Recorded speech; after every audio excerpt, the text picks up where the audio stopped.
Hello there, and welcome back to Aqua Plays Darkest Dungeon 2. It has been way too long since I last recorded anything. Just been having trouble finding the time and energy together lately to jump into any games or anything. Partly because of my work, since I work in retail and we get obviously busiest in the holiday season, so it's just been a lot going on there. And, you know, depression is always a kind of a variable thing, you know, kind of just been acting up lately.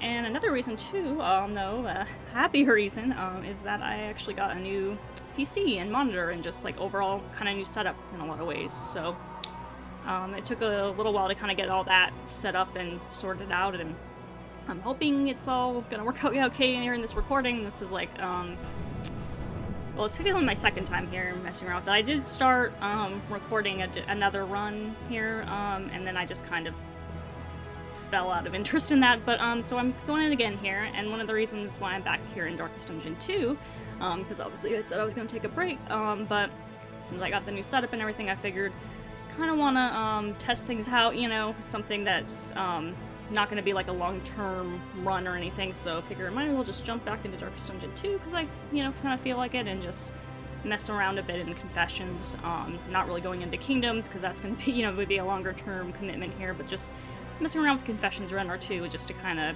test things out and make sure everything's set up properly for recording and everything before I jump into any longer-term series or anything. So, yeah, so here we are. An Altar of Hope.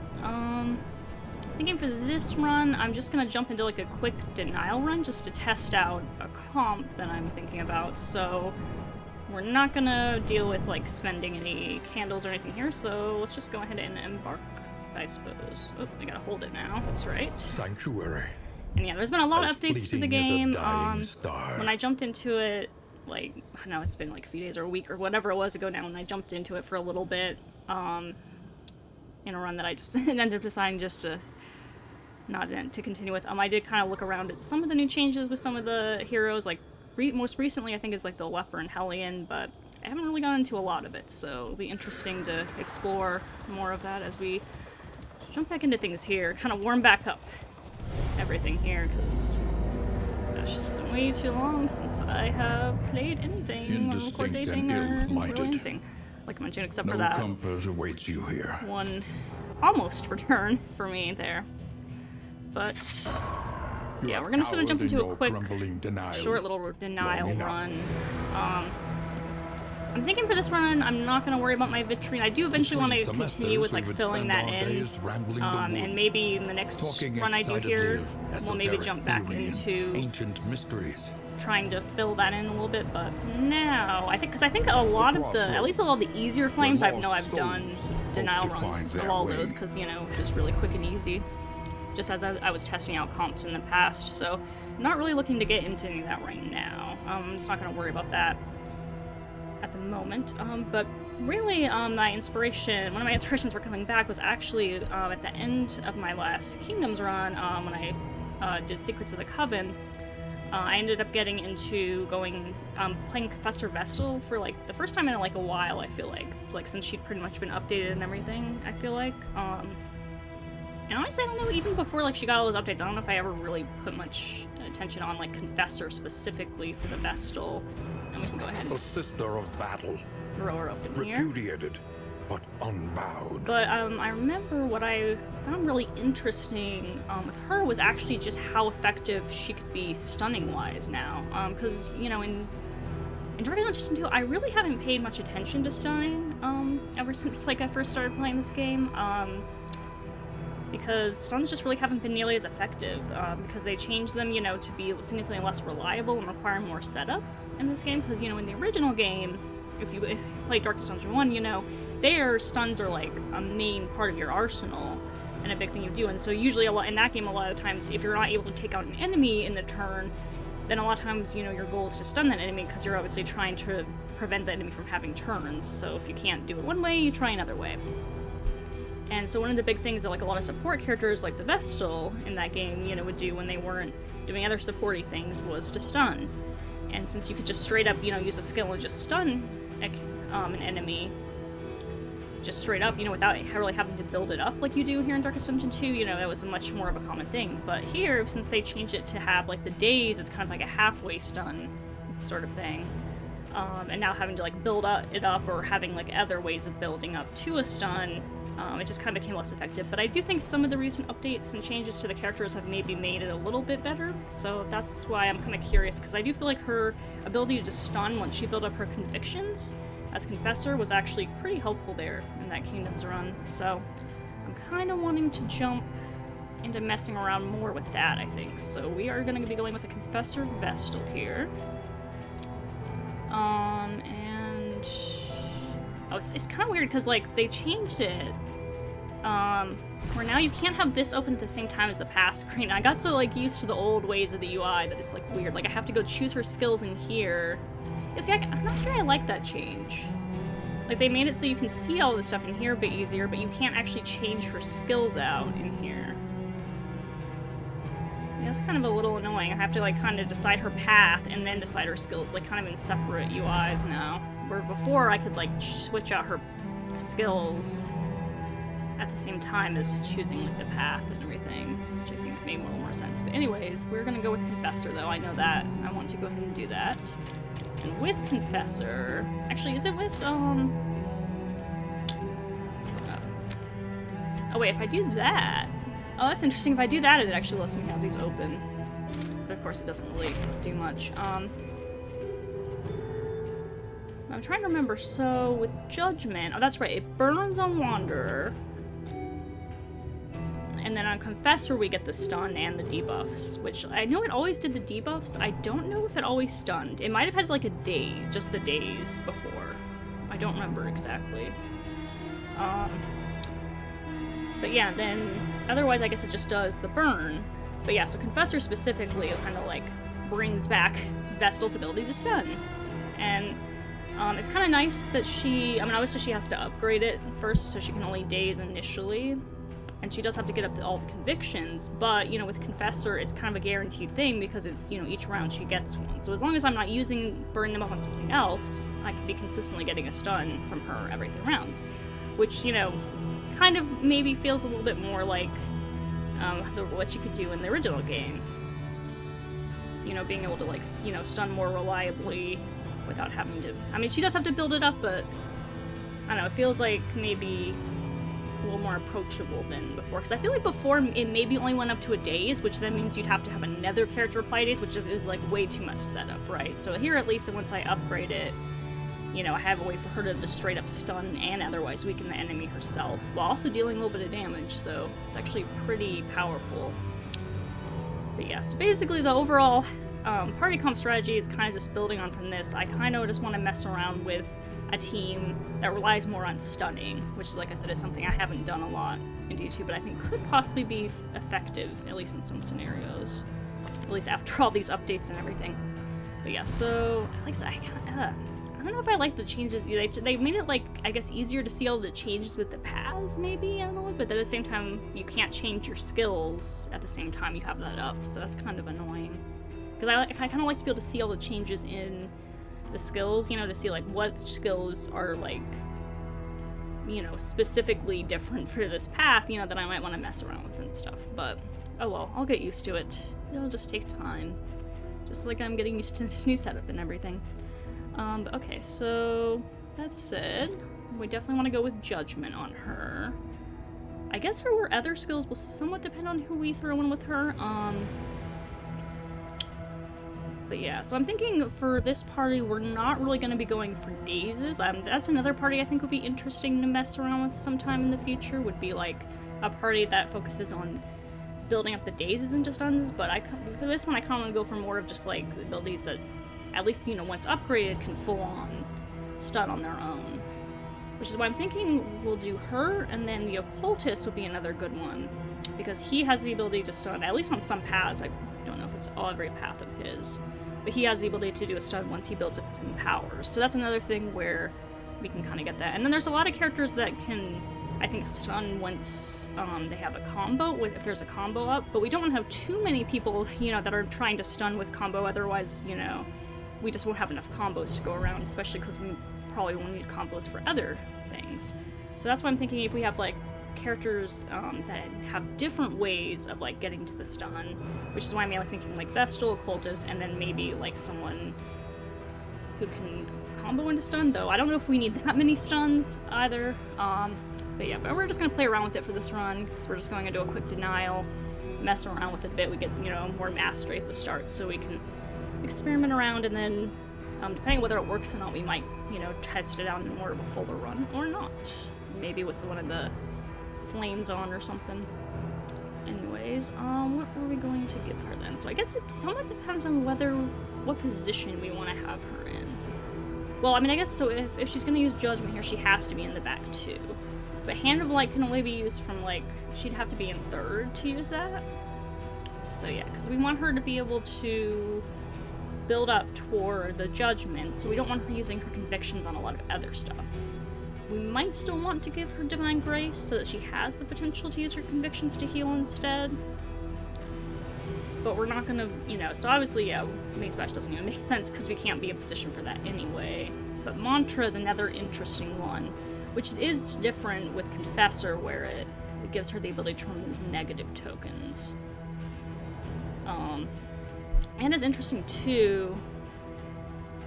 Yeah, in particular, I feel like, yeah, Mantra in particular with Confessor, like, I think the Confessor is one I feel like I haven't played around with a lot. Mostly, if I've used her, I've done Seraph, and then I've messed around somewhat with Chaplain in the past before she really got lots of updates. But I feel like Confessor, yeah, like, especially after they did the updates, I'm kind of liking the look of some of this stuff, because there's definitely a lot of enemies where being able to just get rid of the negative tokens while also healing, like, across the group would be really, really solid. So that could be very interesting. But yeah, I guess a lot of her, what I go for with her will depend on what else I go for, so we'll put off on this.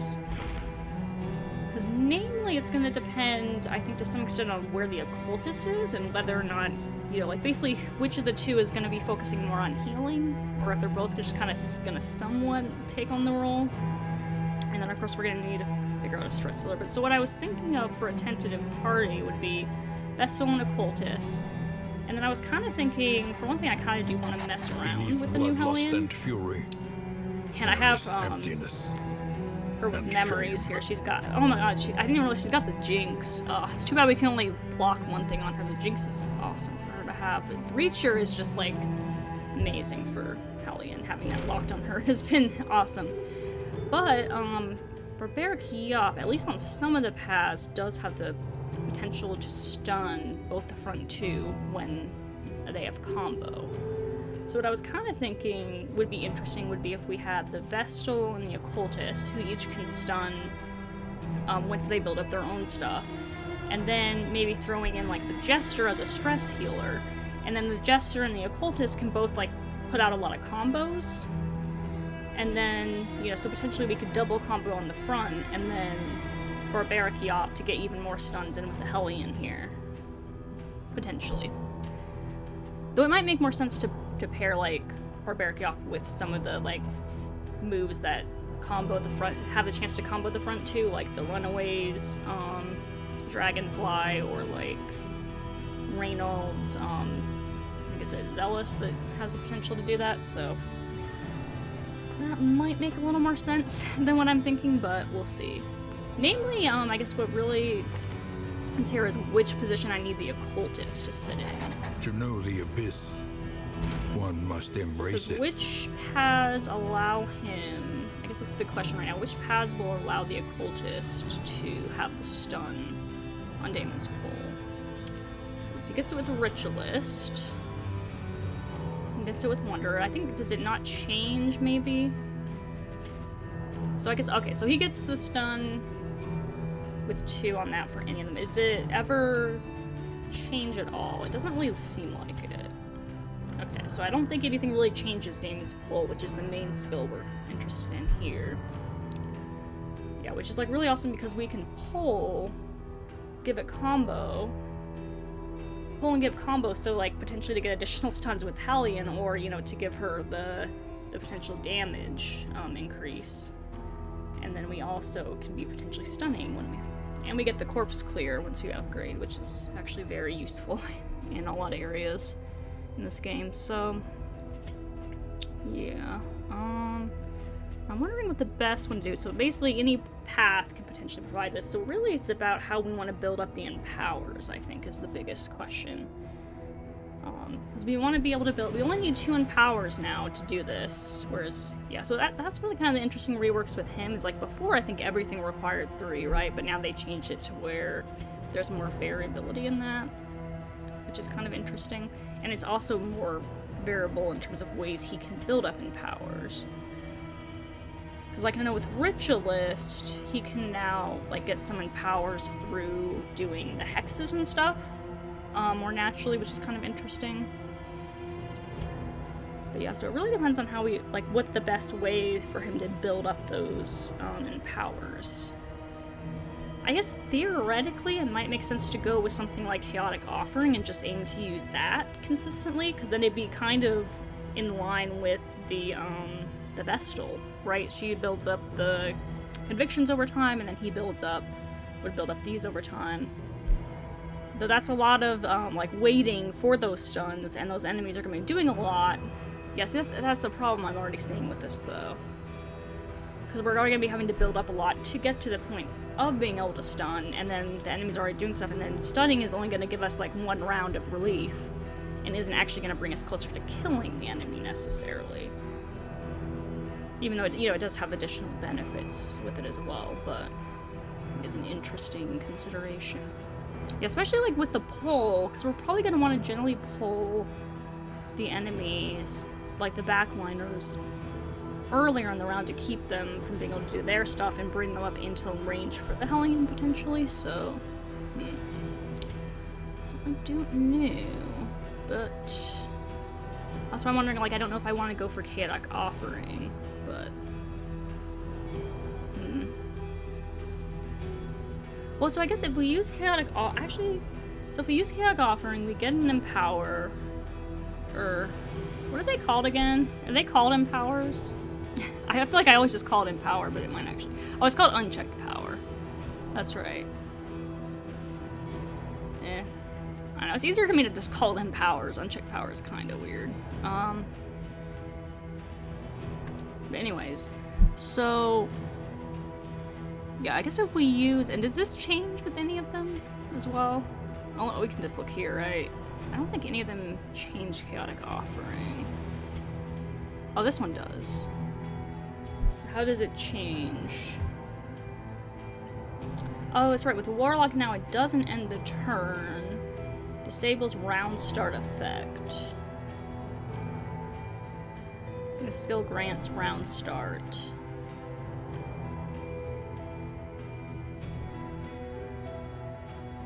So our self HP is above 15%. So with Warlock, it doesn't end your turn, so you can throw this on and then do something else. That's interesting. It's kind of interesting. So you throw this on, you immediately get an Empower. And then you put on your buff, and then you could do something else to help you get even more power. So basically, Warlock is mostly, I guess, about, like, letting you... Actually, I guess with Warlock, you could theoretically, like, get to, like, a 3 in power by your second turn, then, if you throw this on. So that's kind of interesting. And then this one doesn't change. Okay, so Warlock's the only one that changes that. But theoretically, just regularly, you can throw it on, and you'll immediately get one, and then the next turn, you'll get one. Which means, yeah, so you'll immediately get one on your next turn, so you'll immediately be able to stun on the second round, which is pretty good. So that's not bad. The Warlock is kind of interesting because we'd be able to throw this on and then immediately do something else as well, and then, like, act on the next round too. So that'd be kind of interesting.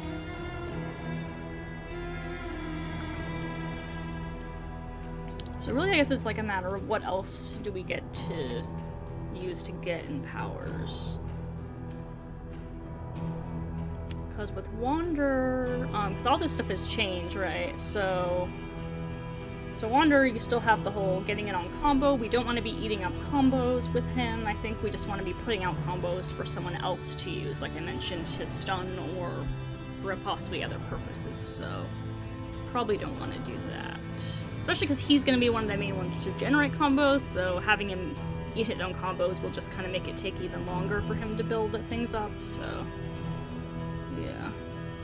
Well, this is actually a little different on Wanderer now. It has the blind one. Did it always do? I forget what it used to do. Did it used to? Oh no, that's Ritual. Okay, never mind. I always get it. Okay, let me choose Wanderer so I can just see everything at the base. Yeah, so he gets per crit. Okay.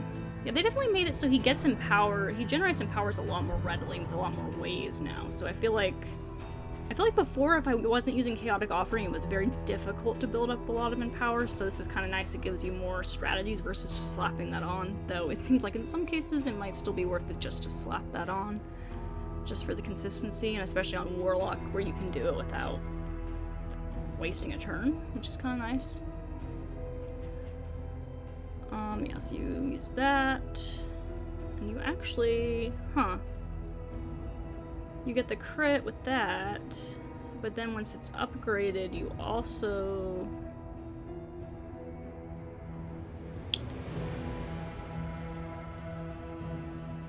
You also get Stealth on Wonder, which is interesting.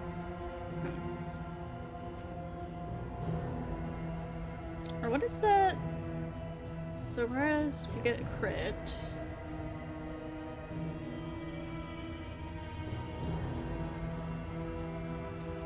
So I guess you just also get the Stealth, which is interesting.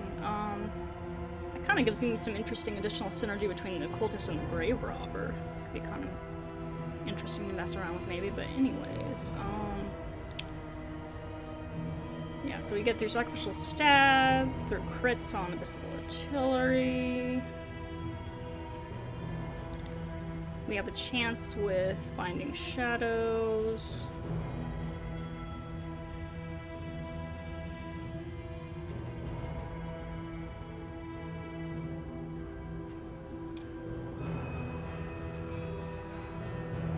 And then you have Chaotic Offering. Okay, and then so when you go to Ritualist, you no longer gain... Okay, so for Ritualist, you no longer gain Empowers through that. You instead get stuff from using Empowers on that. Okay.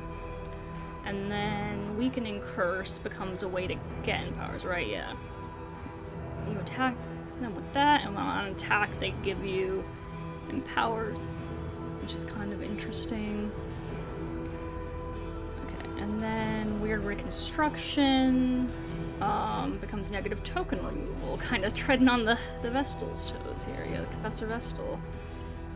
A little bit with that. So maybe we don't want to go that direction because we already kind of have that capability in this group then, but interesting. And then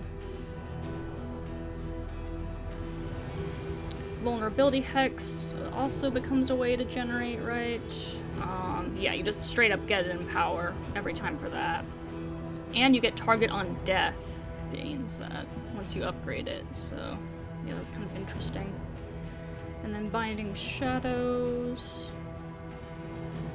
yeah, takes up the Empower, I think. Oh no, it's when, never mind, you just completely lose the Empower stuff with that one, okay. And then Malediction.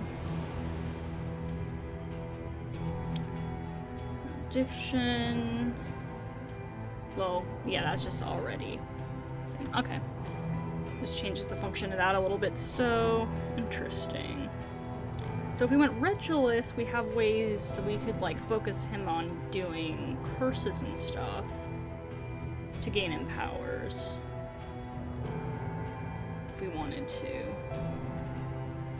Rather than maybe going for something like Chaotic Offering. Though it's a little more variable, especially with like the whole on attack type thing, but it's kind of interesting. And then of course on Warlock, we actually, we get to have like some restoration. That's kind of interesting actually. I like that better than getting the Stealth, I think, for the most part. At least especially for this group. That's interesting. And then Malediction.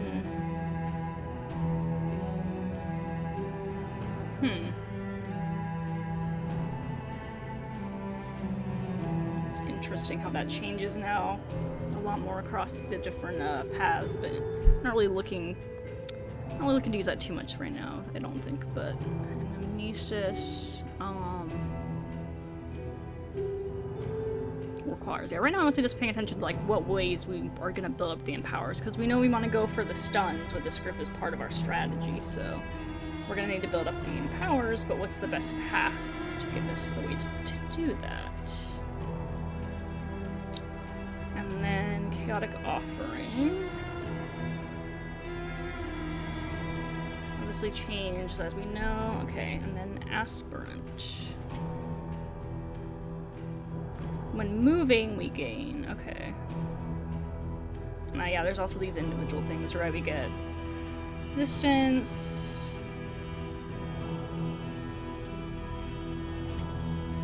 And then with warlock, we increase damage dealt and receive, and with aspirant, we get the ability to move.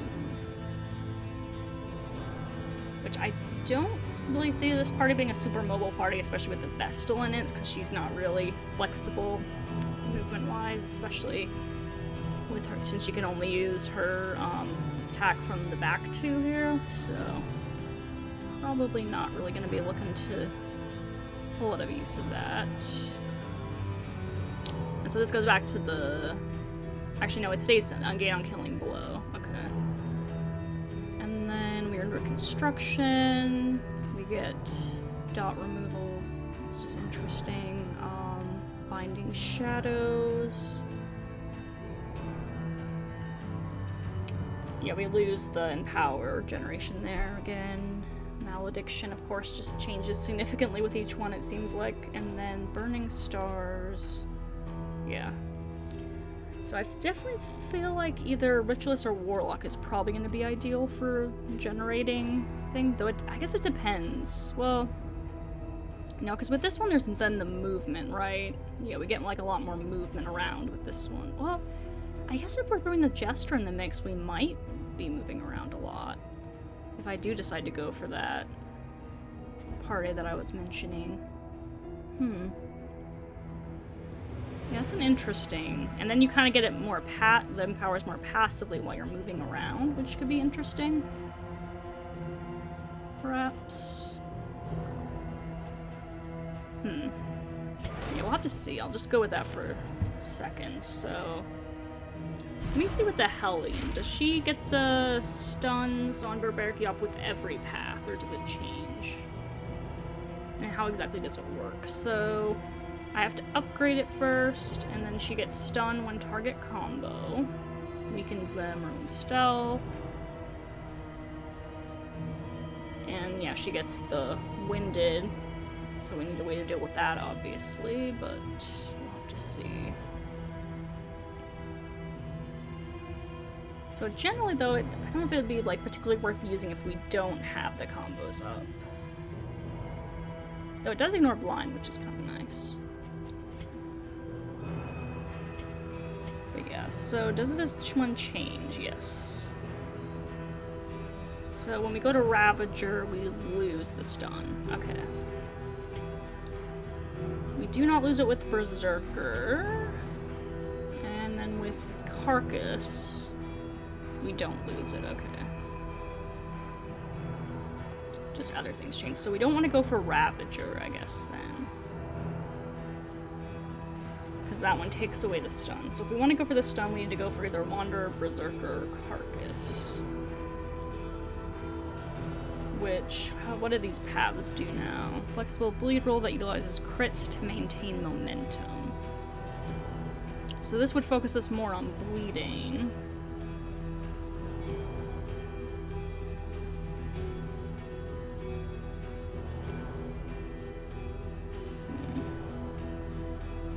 Which I don't know that I would really want to do with her. How does Howling End change with this?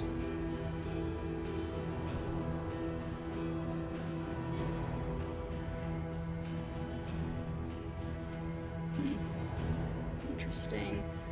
I don't know that I really want to go for bleeding with this group, because I think, like, especially if we're going to have the Vestal, That, like, the vestal isn't going to be doing a lot of damage. He's going to be heavy support for the most part. And the occultist probably isn't going to be heavy damage either, though he maybe could be, I guess. And then the jester, if we have him, he won't be heavy damage probably either. So we probably want more of a straight up damage, I'm thinking, maybe. Though I guess does kind of would make some sense maybe in combination with stun, because you're giving time for the dots to work. So that's kind of interesting thought. Like, yeah, we do need some straight damage, but, you know, if we're stunning the enemies, then the dots will have more time to work without letting the enemies take additional actions, so we maybe could rely a little bit more on that. So it's an idea. Carcass might be good because she would be our tank in this group, and we have like a lot of other squishier characters, so that could be an interesting role for her here. But like I mentioned, we kind of do need more damage on her, potentially. Absorb significant punishment. Gain 1 crit, heal stress, turn end, yeah, block per.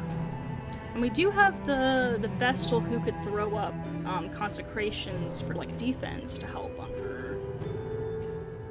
That might also be nice for her to get blocks naturally here a little bit too. I guess if we had the occultist go for like maybe some higher damage potential, we could maybe let her be more of a tank in the front rather than a damage dealer. But I'm not entirely sure.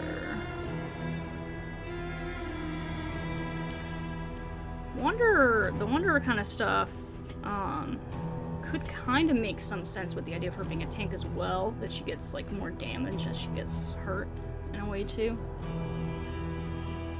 It would be a little bit dicey to actually let her get that low and stuff maybe.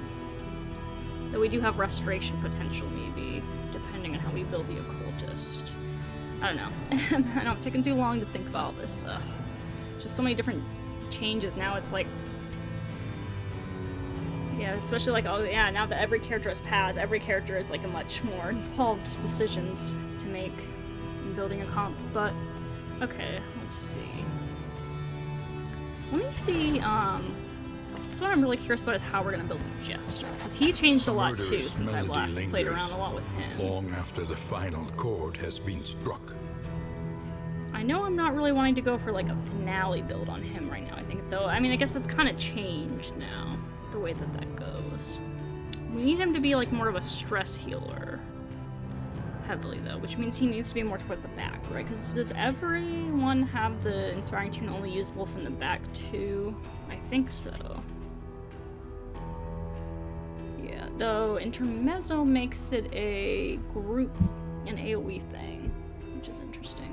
But yeah, every time he has to be like toward the back to use his stress heal. So I feel like it's gonna make sense to put him... I feel like it might make sense for him and the occultist to dance around a lot then. Or actually, he could sit in the back. Actually, yeah, it might make sense to have him sit in the back then. Tough is actually kind of nice for him because he's a very squishy little guy, but... And then, because our confessor vestal could then make use of Hand of Light, maybe, which could be somewhat useful. Though, it doesn't really do enough. I don't know if I would want to spend turns using that.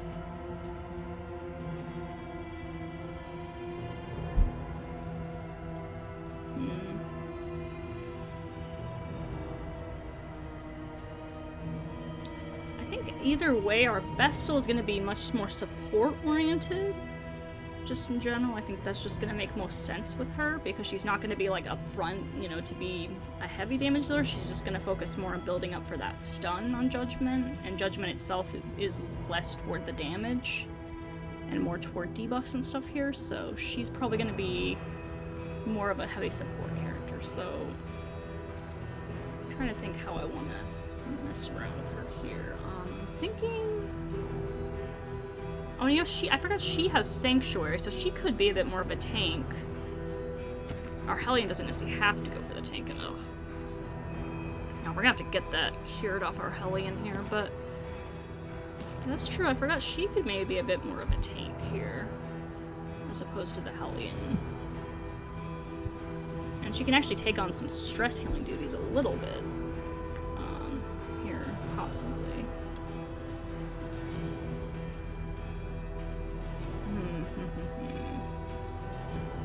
I guess the main problem with doing any kind of bleed build on her,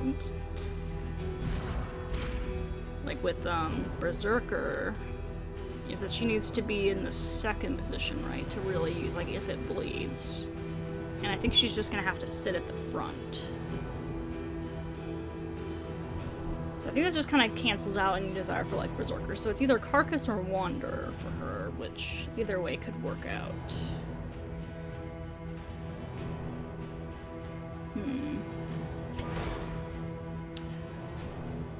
So either she goes for more of a tank type role, or she goes from a Wanderer. So how does this change some of her skills too? Like how does Barbaric Yop change here if we go to Wanderer versus Carcass? So with Carcass, she taunts herself, gains, and she still has the gain winded, that's the same. Weakness is the same. Play on crit, additional weakness is interesting. She doesn't get the stealth removal or the stealth ignore. She does still get the blind ignore though. And stealth really isn't a big deal in most of the confessions.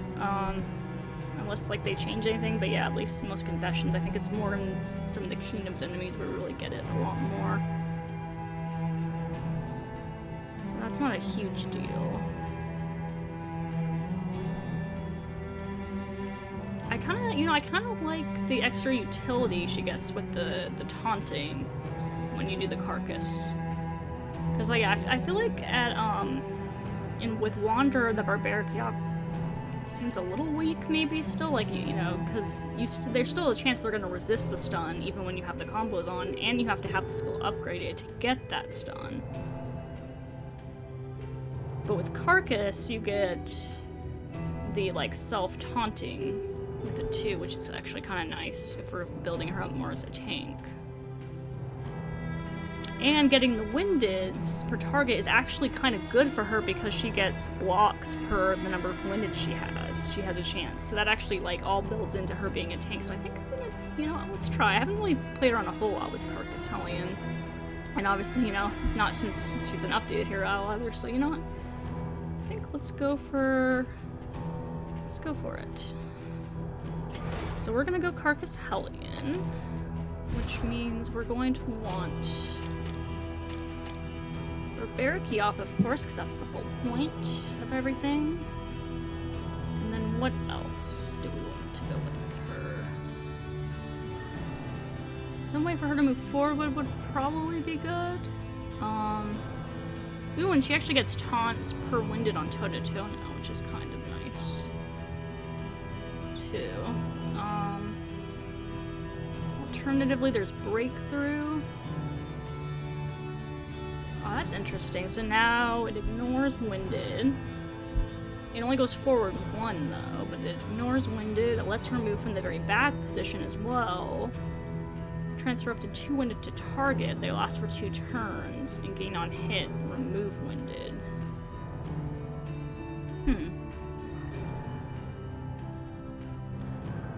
Oh, she seems pretty good now. I think I might go for that.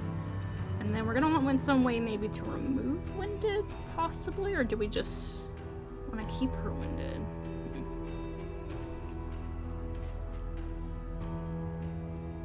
Our self-winded is 3. Ignores. Oh, so with Carcass, we kind of want her to more so use stuff that ignores Winded, I feel like. So we probably just don't even. Maybe we don't even take Wicked Hack. Because I would kind of go with like us getting the combos, but we could just save the combos for the Barbaric Yop then. And then we just focus on the skills that actually let us ignore the Winded. And this actually doesn't move her back anymore, which is interesting too. Ooh, and she can ignore block once it's upgraded. Ooh, Carcass is starting to look a lot better. It's starting to look a lot more interesting now, a lot spicier. Yeah, and we convert... She has a way to actually convert to block once we... Yeah, she gets like block plus when she's once we upgrade the skill. And this actually removes winded. So actually for her it's like she wants to build up the winded to get all the like tankiness, and then eventually it lets her like explode with some damage though too, so it's kind of nice. And then it's interesting, she gets a pull on Iron Swan. Speed back 1. I don't know if I would necessarily make use of that. Outside of maybe like certain situations like the Dreaming General fight if I needed something for her to hit the back. At least not in this party, because we already will have a pull that we're going to be relying on a bit more with our Occultist, so I don't know that I would really want to make use of that. The thing is, we mainly want to be building up lots of Winded, so we have a Beric Yop for that. And we need some other stuff that builds up Winded for these other skills, so we could use Bleed Out, potentially. We could also give her a self-heal, maybe.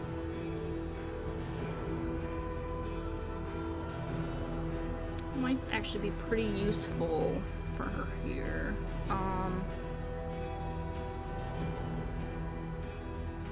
What other ways do we have to get winded? Ooh, she can give herself positive tokens per winded too. It's kind of interesting as well. Yeah, I don't think we want if it bleeds. And this doesn't wind her at all, otherwise I maybe be interested in it. This will wind her.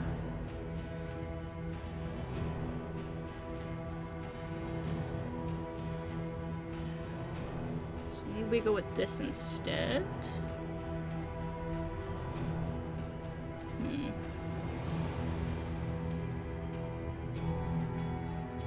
I guess, yeah, we need another attack, so maybe we go with that.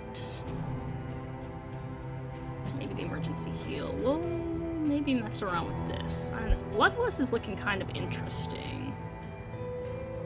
So we'll have to see what skills I end up actually using on her, because I'm not entirely sure how the overall flow of things is going to work with her. But we'll have to see. In this case, I don't want my Vestal then to do any, guarding or anything. We're gonna leave the tanking to the Hellion, so we can go with some other stuff for her. So I think we're gonna go more full on healing with her then, aside from judgment maybe. Mantra I think could be useful at times, maybe. Divine Comfort might be okay. Go for Consecration of Light. We actually maybe don't need Consecration of Fortitude then, because the Hellion's gonna be building up a lot of blocks on her own, so I don't know that we really need to rely on that. Ministrations might be kinda nice. Can't use Mace Bash. Illumination could be interesting. I guess it really depends on how we build the Cultist, because if we go for hexes and stuff on him, we wouldn't want Illumination necessarily. Yes, we don't want a Consecration of Fortitude. I guess maybe we go for Divine Grace, like, because the whole idea here is we're kind of focusing on her, like, when she's not healing, she's stunning. Kind of going for stunning. I guess I just need enough for her to be able to do, I guess is the thing.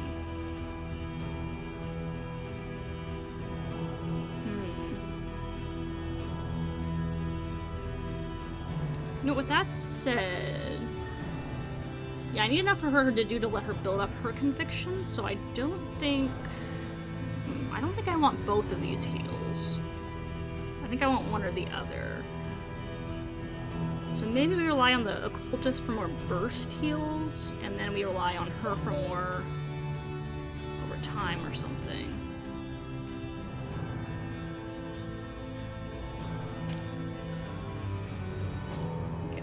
Yeah, that's always kind of the problem with the Vestal, and even with the updates, I'm still seeing it might be a problem.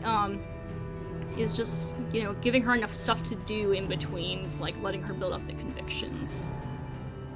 So yeah, we'll have to see. So it might end up being worthwhile to put on an illumination, but we'll see. We'll have to play around, I think, with this group a lot to figure out what everyone's gonna use. But okay, so that's 2 characters figured out. Let's see. So then the occultist, I guess we're thinking the occultist then is gonna be in 2nd position, maybe. Because we kind of want the jester in position to more regularly stress heal. Though I don't know that we want them to move around a lot. I guess that's really the question. Do we want to do like a lot of moving around? Because what skills does he moves him around here? He's got sacrificial stab, which kind of relies on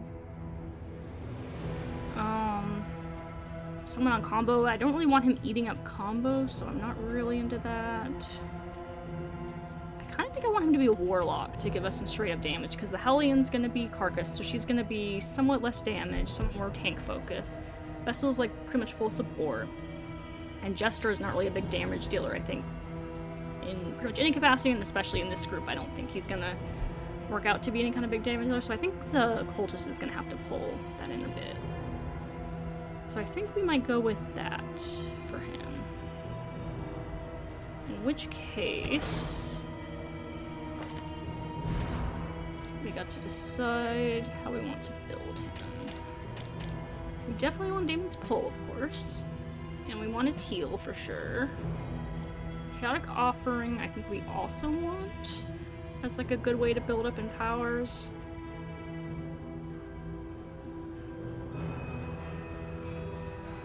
And so then the question is how else to build him here. So if he's gonna be sitting in 2nd position, we can't really... And occasionally, well, actually, no. That's right, the Hellion doesn't move back with Howling End right now, right? I don't think she moves back, right? In this path with Howling End. Yeah, she doesn't move back, so we don't actually have to worry about that. But obviously if we get shuffled or something, that could be a situation, but... So we have to kind of see what can we actually use from 2nd position. We can use Burning Stars. So we could possibly build up to that as like a big hit if we wanted to, because we're going to be able to build up a lot of empowers theoretically with Chaotic Offering. In theory, anyway. What does this one do? Remove all positive tokens. It's kind of interesting. That would be a good skill against a boss, I feel like. Yeah, the Anamnesis, I feel like that would be a good skill maybe against the bosses, but I don't know that I would want it all the time.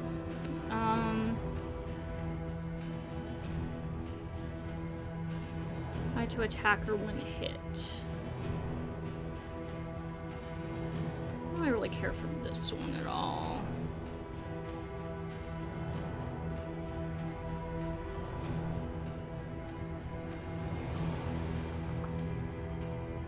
This one kind of relies on going for the stealth, which we're not really planning to do. So I don't know that I really care for that. So maybe...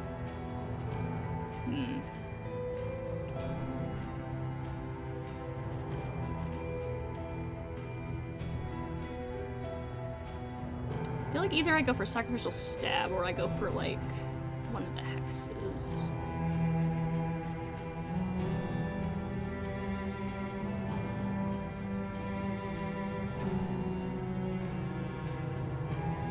Which both could be pretty useful.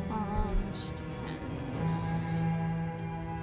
I guess comboing might be kind of... Well, the only way we're gonna eat up combos in this group is with the Hellion, right? With the Barbaric Yacht.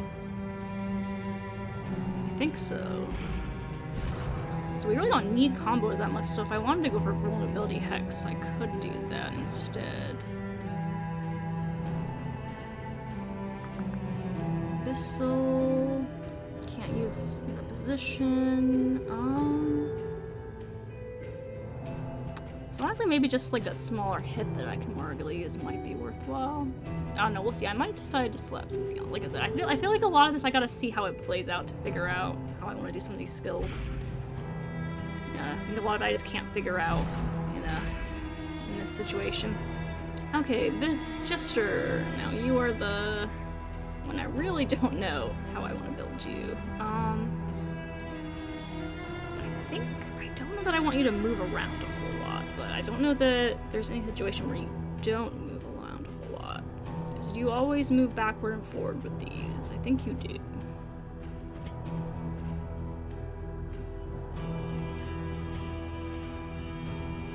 Did any of them even change Fade the Black Razor's width?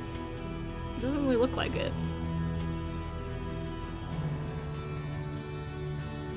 Yeah, so what does each of these do again?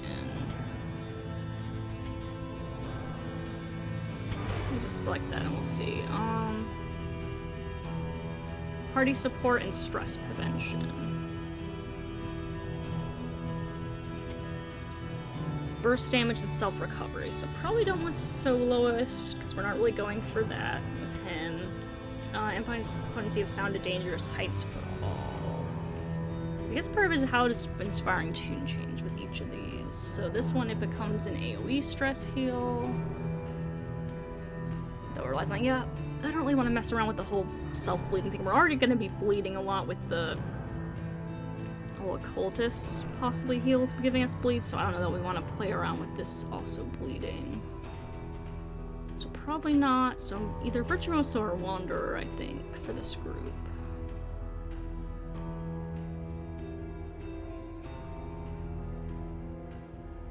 And that's right. Encore with this group gives certain things, right?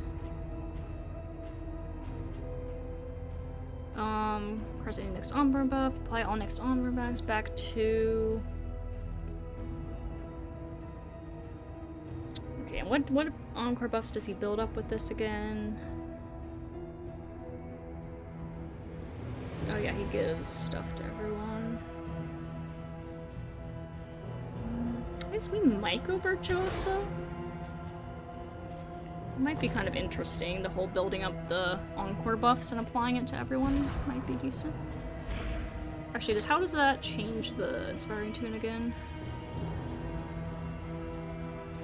Compared to Wanderer, you get up to -3 stress, remove horror. Whereas with this, you get the stress resistance. It does also still get up to -3. And you get the extra when stress is really high. So I guess he's... it depends on how much the horror... Yeah, I think I'll try Virtuoso out. I almost wanted to like just be like, let's just go for Wanderer and just make it simple, but you know, maybe we'll mess around with the Virtuoso stuff a little bit, because I haven't done a lot with that. So, Inspiring Tune, of course. And then what do we use to build up the buffs? So, Battle Ballad builds us up so we can get some good stuff for people. Oh, but that requires us to move. Oh, that's right. I forgot that we have to move everyone around. So never mind. Never mind. You know what? That's right. We are just gonna go Wander and make it simple because we don't want to move around a lot with this party. I don't think so. At least not with the way I'm building it right now. So we'll just go Inspiring Tune.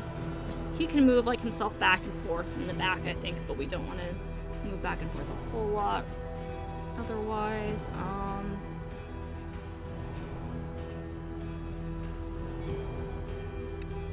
giving someone an extra action could be useful. Possibly, especially like with the especially with the occult. Well, how does it? I forget. I think if I give him extra action, I don't think it gives them additional stuff. Like if he has the thing to give him powers, I don't think he gets it then on that extra turn. So maybe not that useful, but we'll see. And then.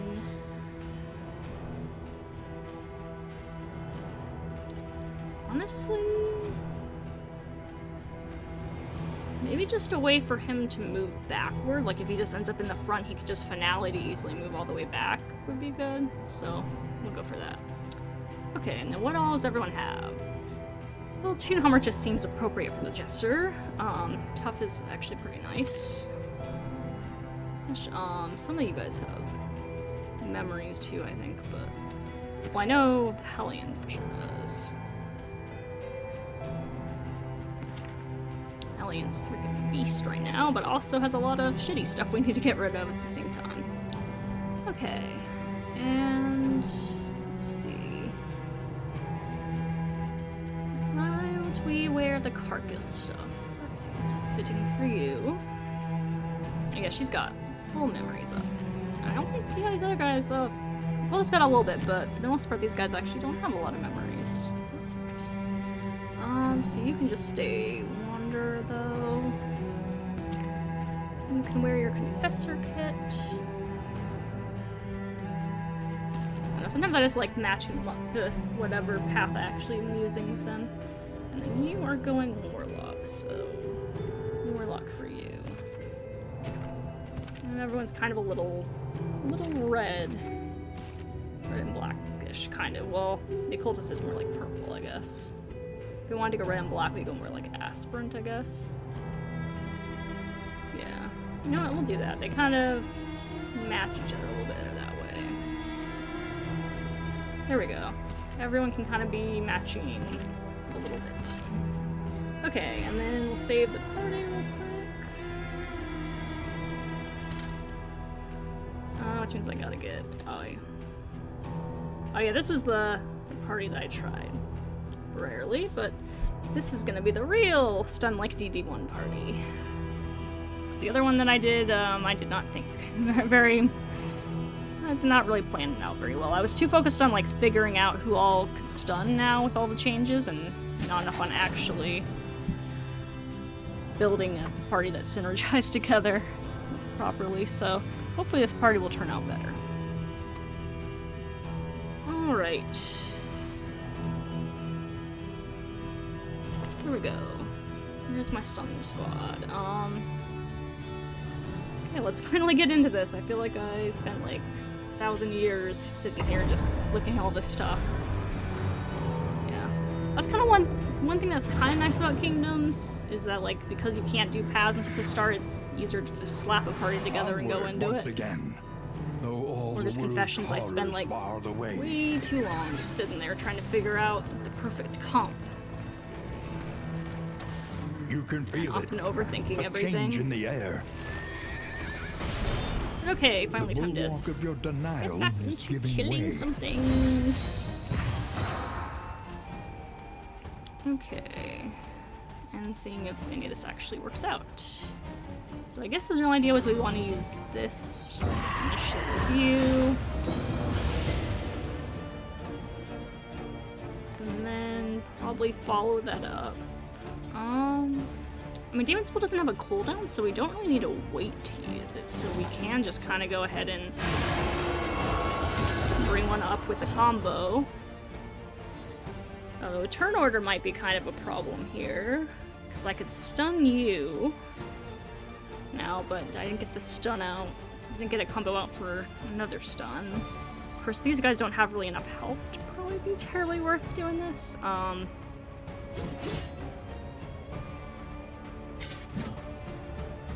So I guess I could draw the... Yeah, I guess I can draw the fire here.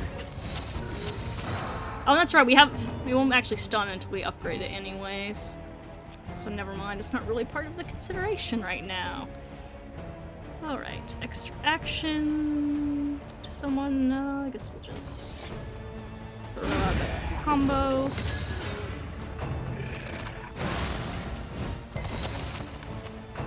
I almost kind of wonder if maybe we need some more skills that actually utilize combo then.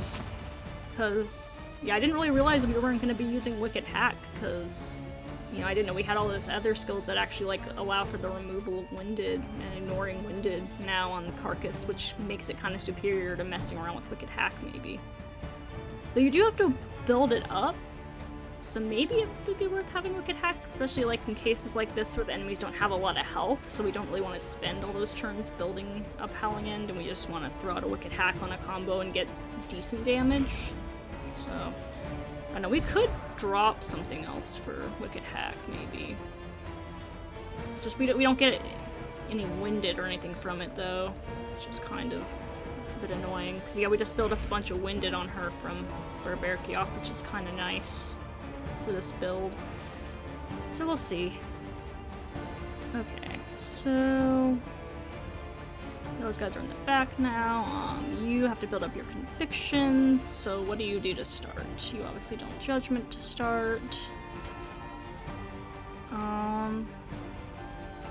So probably just throw out a consecration of light to our cultist here, maybe.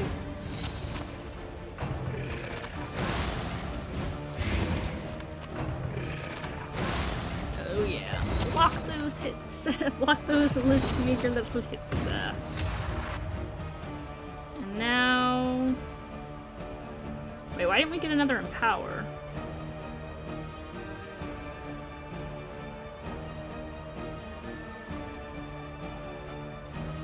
Wait, what do we... Round start... Oh, that's right, it's only a percentage chance that we get it, though. But it's for the whole battle. Oh, that's right, yeah, it's for the whole battle that we get it. Oh, you know, I don't think I even paid attention to that. It's actually only, it's for, like, the battle. Wait. So I don't have to use it again? Oh, so you get the round start effect. So if you use it again, you disable that effect. Like, if you use it again to immediately get an Empower, it kind of messes you up. But you could maybe do that toward the end when you're... Oh yeah, toward the end of the fight, you could use it to just get a quick Empower when you're not even going to need the round start effect anymore anyways. Yeah, I didn't realize it's for the whole battle. I was thinking that was only, like... Because it doesn't say for the whole battle. So I was thinking it was, you know, only a few turns, like most buffs would be. But that kind of changes things, so... He gets that for the whole battle, so it's not as consistent as it would be on like Ritualist, where he gets it every turn automatically afterward. But it goes to the rest of the battle, so I use that, and then I use other stuff. And then I don't have to reapply at any point, necessarily. It obviously gets a lot better once we upgrade to the 60% chance. And we maybe still want other ways of getting. So actually, yeah, that's right, I can use Sacrificial Stab on like combos, so if we're not going to use a combo for Barbaric Yop, I could still use it for this to get powers and possibly killing blows to get stuff too. Could be interesting. So that might still be worthwhile. Could also be interesting to throw on Binding Shadows for the Empower chance. And then you have a chance to stealth yourself and get increased, so it's kind of interesting too. I don't know. We will see.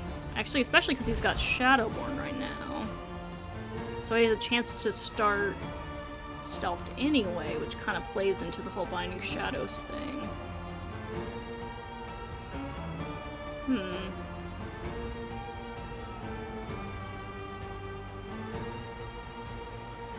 Interesting. Maybe I'll have to throw Binding Shadows on here, but anyways, for now, we can do this. And we get 2 from that, potentially, right? Ooh.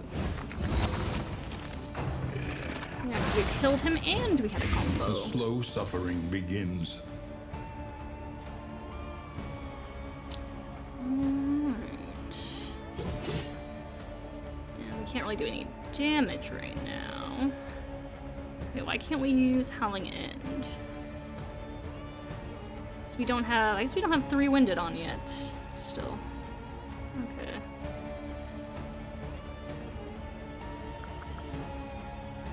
Alrighty then. So we will bleed you out then.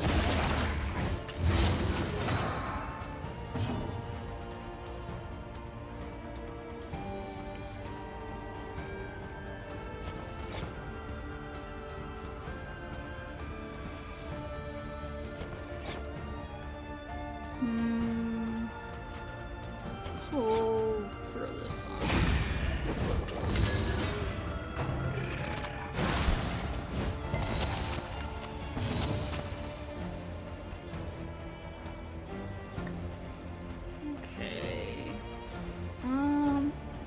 Those aren't too bad.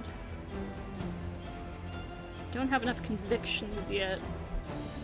Whole thing, but of course we can't stun yet anyways, so we could throw something out. Not really worth doing though, so let's just throw this.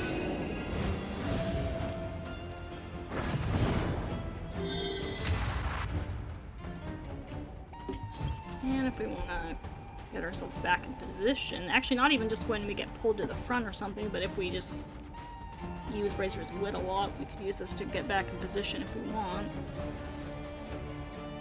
Not a terrible idea.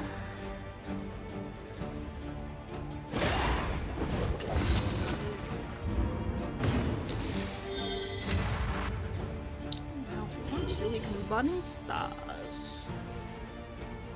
Or we could stun, but we don't really need to do either of those things at the moment, honestly.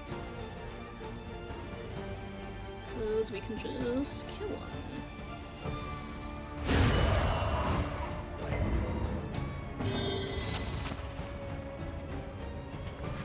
And now we can hit him full in the face.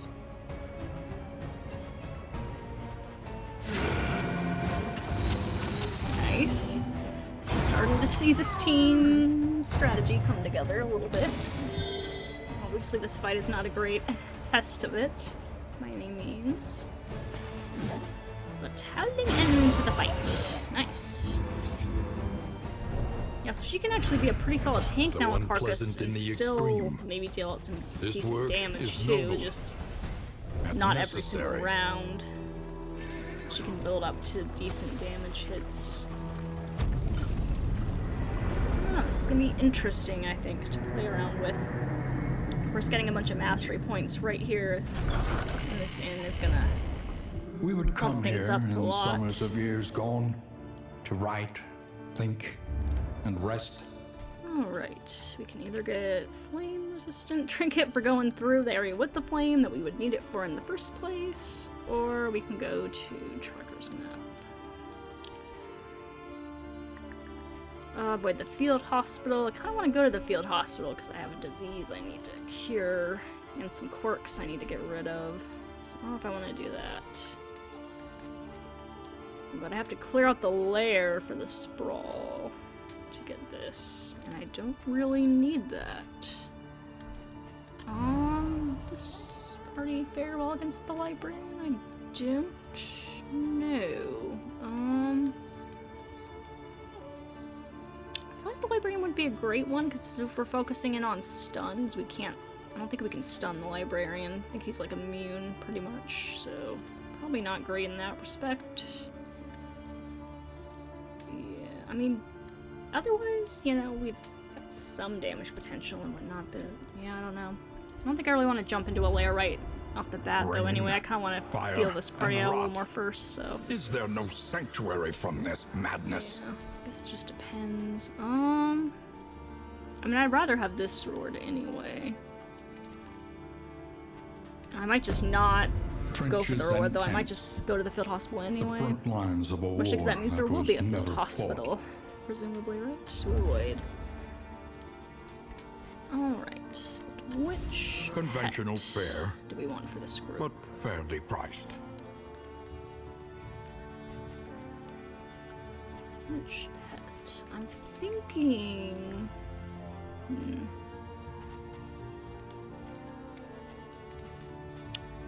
My thinking is, since this group is, since we're, like, relying on stuns a bit more, yeah, since we have to acquire so much setup, and we're, like, relying kind of on stuns, so I feel like speed would be really important for this group. Because being able to, like, start getting our stuff set up and getting things in place sooner, and like being able to land a stun earlier in the round, maybe before an enemy has had a chance to act, would be kind of ideal. So, plus we have some squishier members overall, and a tank that's not like super tanky. So, I feel like reanimated rabbit is kind of a good choice here. Anything that lets us travel further is Name-wise, worth the cost. like I said, I think I've done denial on most of these. ton, so I think I'm just gonna ignore the flames for right now. So I don't want it to mess with my ability to fill out this party here.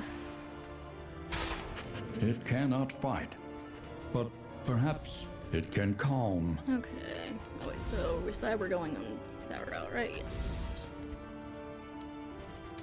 We'll grab some torches.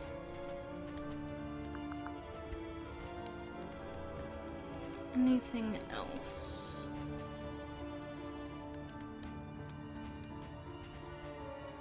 Do we want to grab some food? Maybe.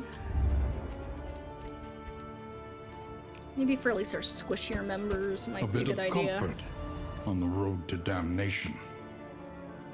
Oh my god, especially with Alhazred so close to the front, being so squishy, I don't really like it. And Boudica could use a little more help for being our tank here, so I think that's worth going for. And then we have Gnarly Knuckles. That could be kinda nice. Maybe. Ooh, and we have Raven's Reach. We have both of them available here. I can only get one or the other, though. Since we're using kind of a mix of melee and range on Alhazred, I don't really want to go for him necessarily, so maybe the melee for Boudica could be good. Possibly.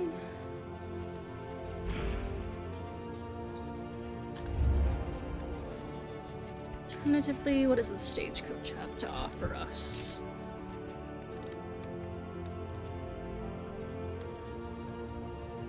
Don't really care about the packet assault.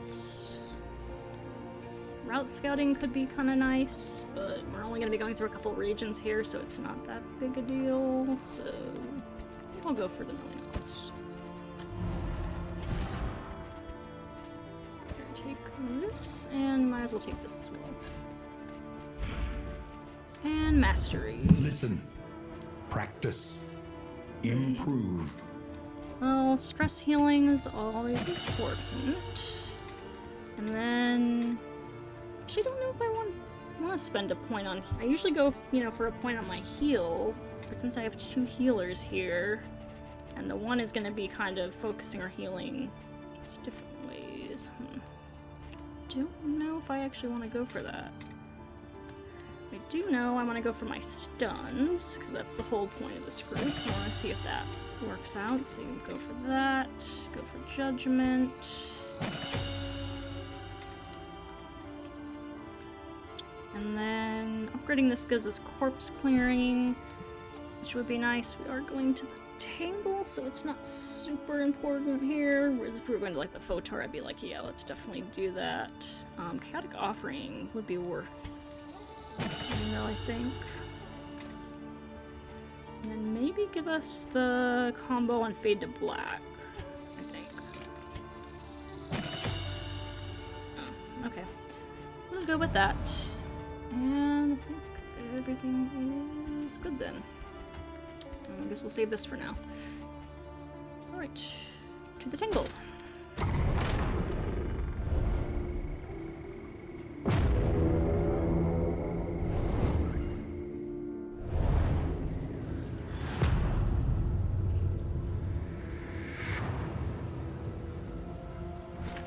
War rewards only resignation.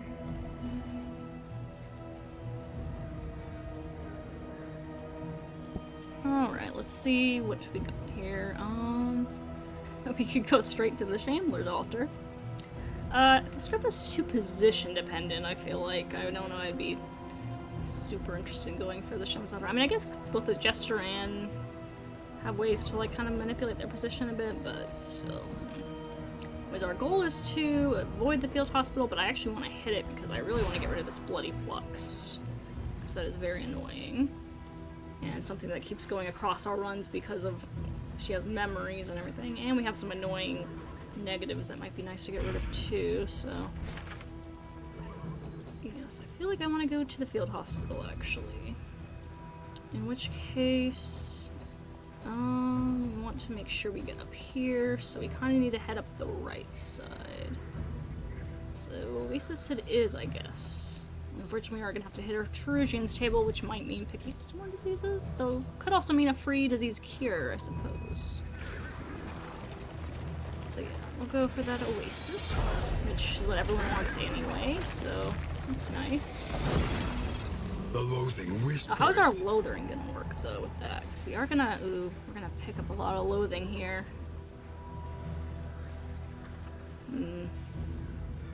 We may not be able to do that, depending on how much more loathing is in these question marks. Because, yeah, though I guess we're not too concerned about the mound shuddering. Well, the negative perks would be annoying all these heroes. Unburdens the mind. More worried about that than the extra health on the boss, to be honest. But yeah. Let's get our supplies. And a hit to our relationship, as usual. Once more. We'll deal with it. Someone else should hold the stress healing. Go. And to assistance encounter. Myriad options require careful deliberation. And what is this going to be? Okay, not the warlord. So warlord would have been maybe kind of an interesting test of this group, though also kind of maybe an unfair. Well, not really, because we have a bunch of master right now. Yeah, because we get a lot of master. If this was on a run where we didn't get 5 master, the first one would be a little boring, but either way, not what we're dealing with here. Alright. So throw this on. Wait, why did he start with 1? Does he just start with 1? Automatically with Warlock?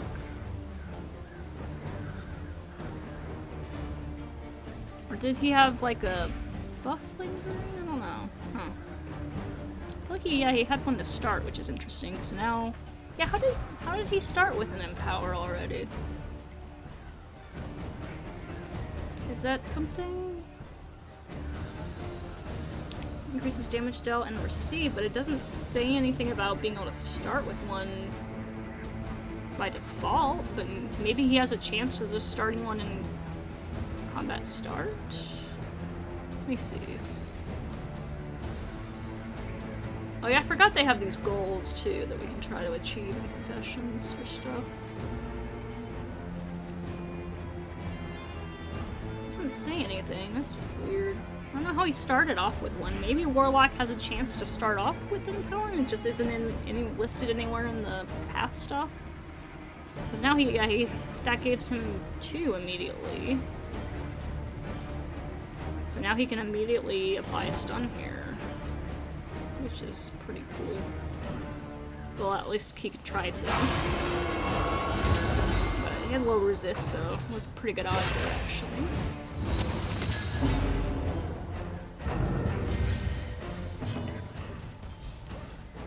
Alright, and then you... He's got extra stun resist right now, so probably not a good idea to do that. So, slap this.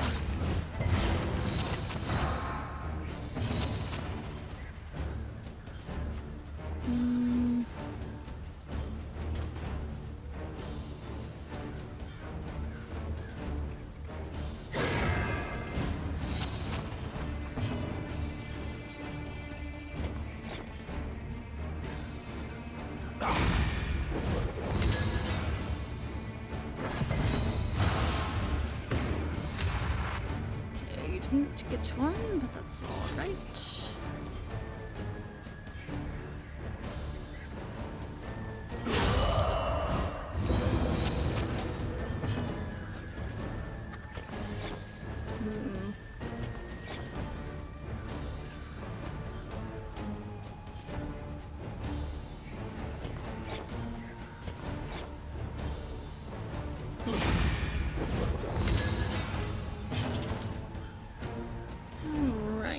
This is actually probably a good spot to try for a stun. He resisted. Oh, that's right, he still had the extra resist. But we got the winded, which is more important, I guess, there. Right, and for nice divine comfort. I don't know, sometimes with the Vestal, it just kind of feels like she's just like sitting there looking pretty. Agony When the turns, you know, not really accumulation. doing much to actually contribute to the battle. I don't know, sometimes, yeah, it's just kind of weird. It's just kind of a weird hero to play in this one, I feel like, at times. Alright,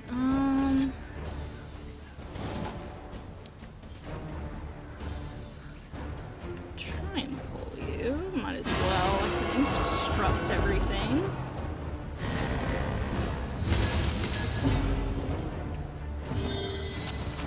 Now we can actually do something with you.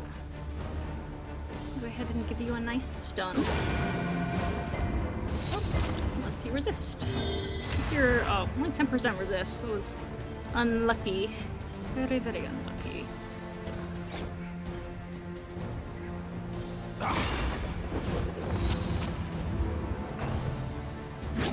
Nice. Blind. Helped us out there. I actually have enough winded. I could use Howling Hen now, but it's not really worth using right now, so we'll just do this. Straightforward and effective.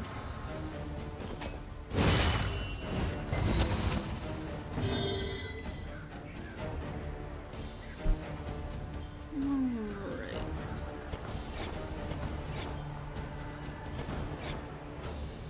One of those really does a lot for us, so you know what? I'm gonna give you an extra turn.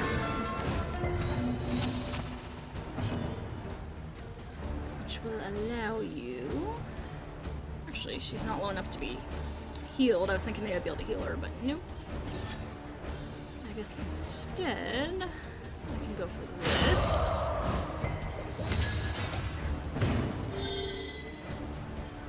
And then I guess another one.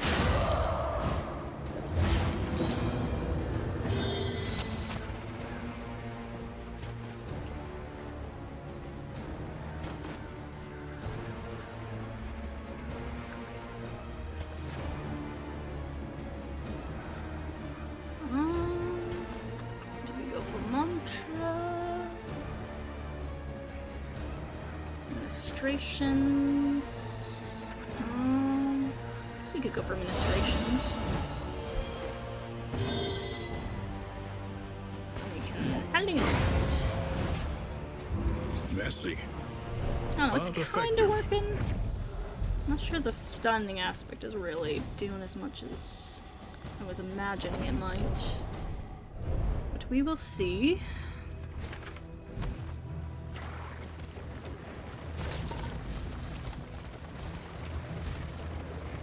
Oh, I like the fact that I missed that is like, it's like I was trying to miss it, man. Jeez. Okay. You guys want to be assholes, apparently. Okay. Well, I'd rather not bump our flame down a crazy amount necessarily, but I also don't want to get you guys void, so I guess we'll take the food. Abandoned or forgotten. So I guess now my jester It and is ours occultist now. are in pretty annoying waters together. It's kind of weird readjusting to playing Confessions after playing so much Kingdoms.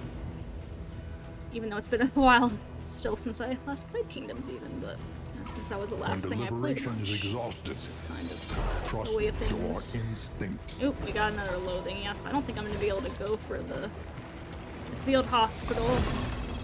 The loathing festers. Unless I just... yeah, because then, I mean, I'm undoing the work of removing negative perks by getting more negative perks anyway, if I do that, so...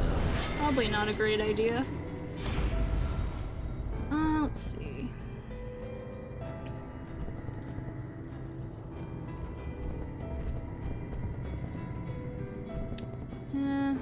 let's go for it. Maybe we'll get a free disease cure here, that'll be nice.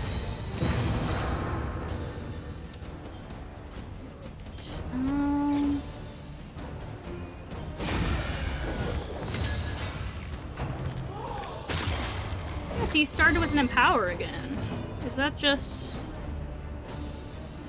a thing you get with the as a warlock? Do they just usually start with one? I didn't know that that was a thing. I don't remember it being listed in any of the path stuff, but ooh, if so, because we need to pull this guy forward right off the bat. Oh, shit! I forgot to put my chaotic offering on. Shit. Oh well. Oh well. This isn't too bad of a fight to be forgetting that on, at least. Not gonna be too punished. Ooh, we got lots of juicy combos to crit upon. Or not crit upon, but stun upon. I got one stun though. So that's one of the things that's kind of annoying though too, is that like, since stuns can be resisted, the fact that they require so much setup to do in the first place kind of sucks. It's kind of like the old malediction in the occultist, when like, you know, they can just resist it if they have high enough debuff resist. So it's like you build up all your empowers to it, and then like you would use it in the resist, and it's like, oh, well, that kind of sucks. So I can definitely see why they made a lot of changes to that skill, because it could be useful before, but it was definitely, you definitely kind of needed some debuff resistance piercing for it to not be kind of problematic. Anyways, let's heal this stress up.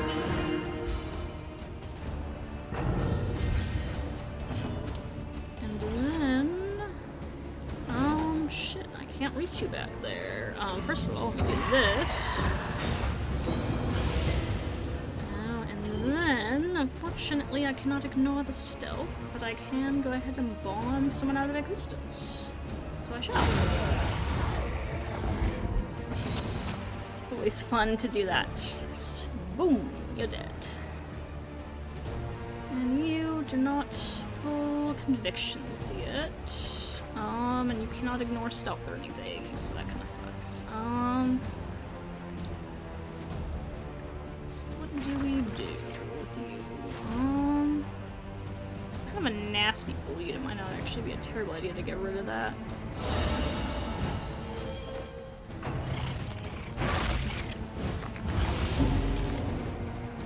Proactive about our healing rather than reactive. Alright. Fortunately, this is kind of one of those awkward situations where I can't do a lot with my Hellion. So we'll just have to swing it a corpse.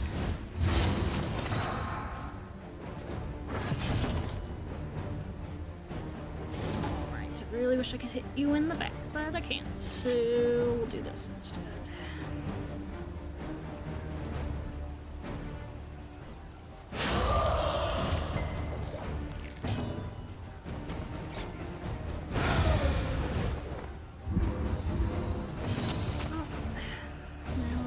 Brace ourselves for the incoming crit from the back. And you get to be stunned.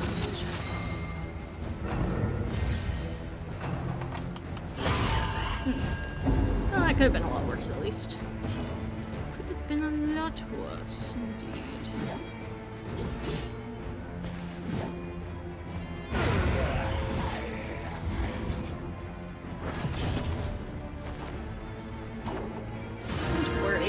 Jester can soothe himself here. And then everyone can get a little healing.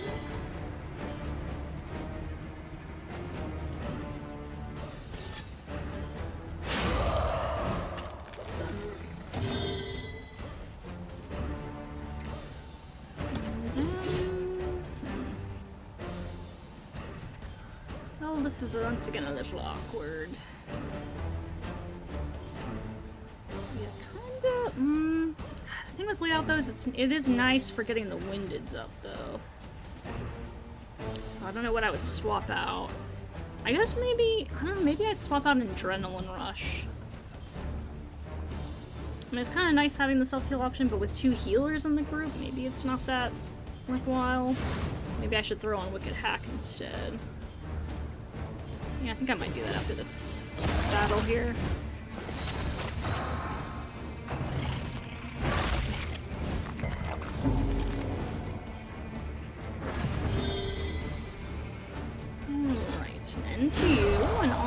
the main event.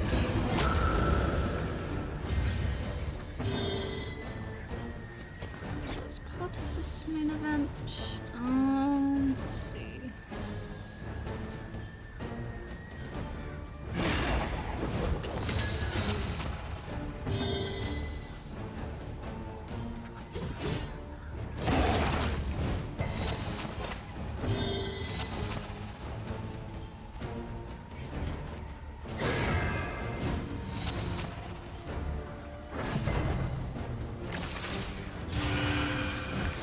I need to check to see what everyone's goals are, too. I forgot about that. Okay, some people want to use certain stuff, like if we get the blood, we can give it to a Hosrid. Otherwise, people want things that I don't think we're going to be achieving, but if we get the blood, we can do that. Certainly do that. Let's see. Go for a nice combo here.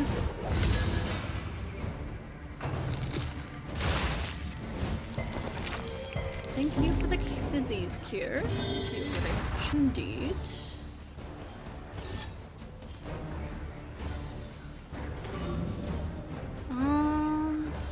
We're still getting that right, so we don't need to use chaotic offering again.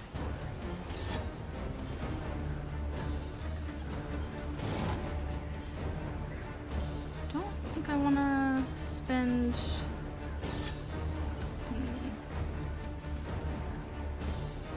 I don't want to get the double stun going on, so let's just do... Actually, can we move you? We might be able to. Nope. We got the combo at least. But yeah, I kind of want to barbarian. Oh! Oh, you know, I should have pulled him forward, because then I could have stunned... Then I could have attacked both of these two at the same time. Now I can only attack the one, which is kind of annoying. Oh well, at least we get a stun on you.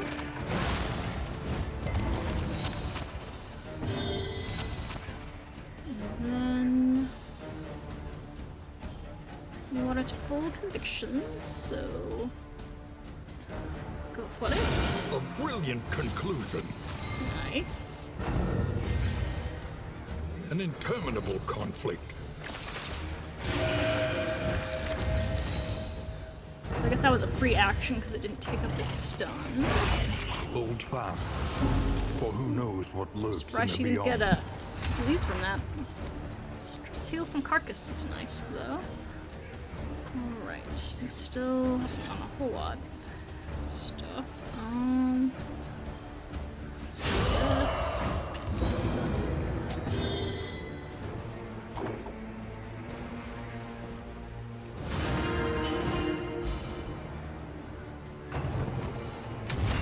Okay, at least he didn't guard the Triridian. It works out a little better. Bleeds aren't too bad.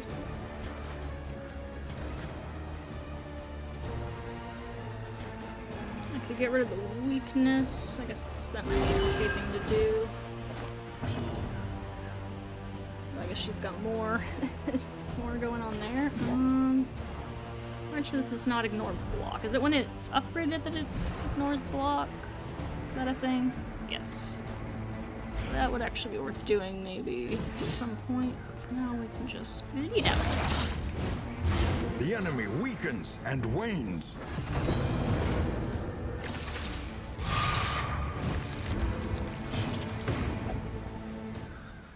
Okay, we can burning stars, or we could go for something for a stun. But you have increased stun resistance. Oh no, okay. It's been long enough. Oh, probably better off just smacking these burning stars, honestly. And they're almost gone.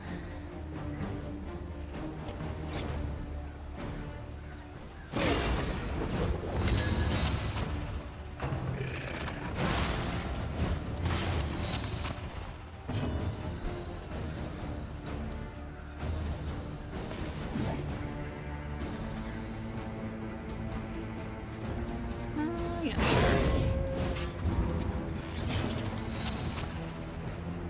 And let's see, I'll get rid of you. Well, get you on death's door at least.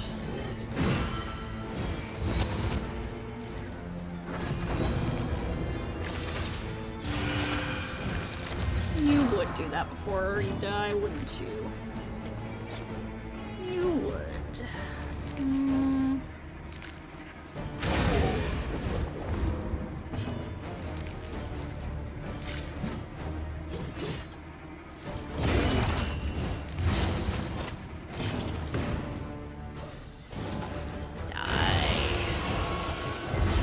A petty hindrance.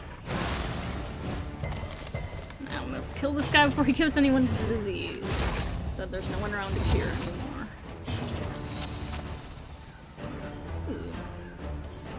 You could do some ministrations right there, couldn't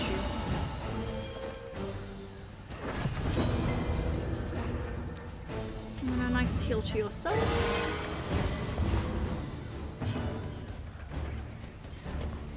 And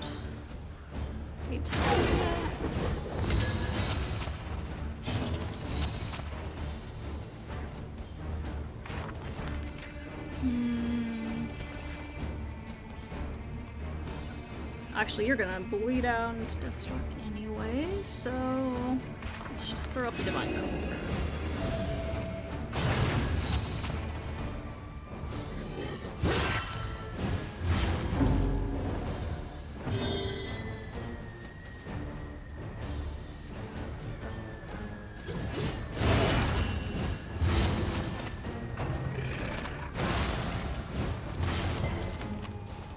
Sweat-soaked brows, unsteady stances. Exhaustion takes hold. Alright. He's about to bleed out, so I'll just stab.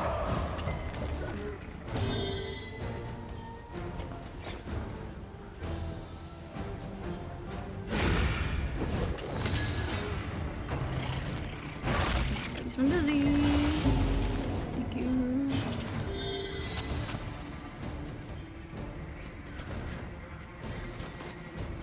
Ooh, that's a nasty bleed. This wound, at least, has been tended to. Okay, let's go for a stun. Nice.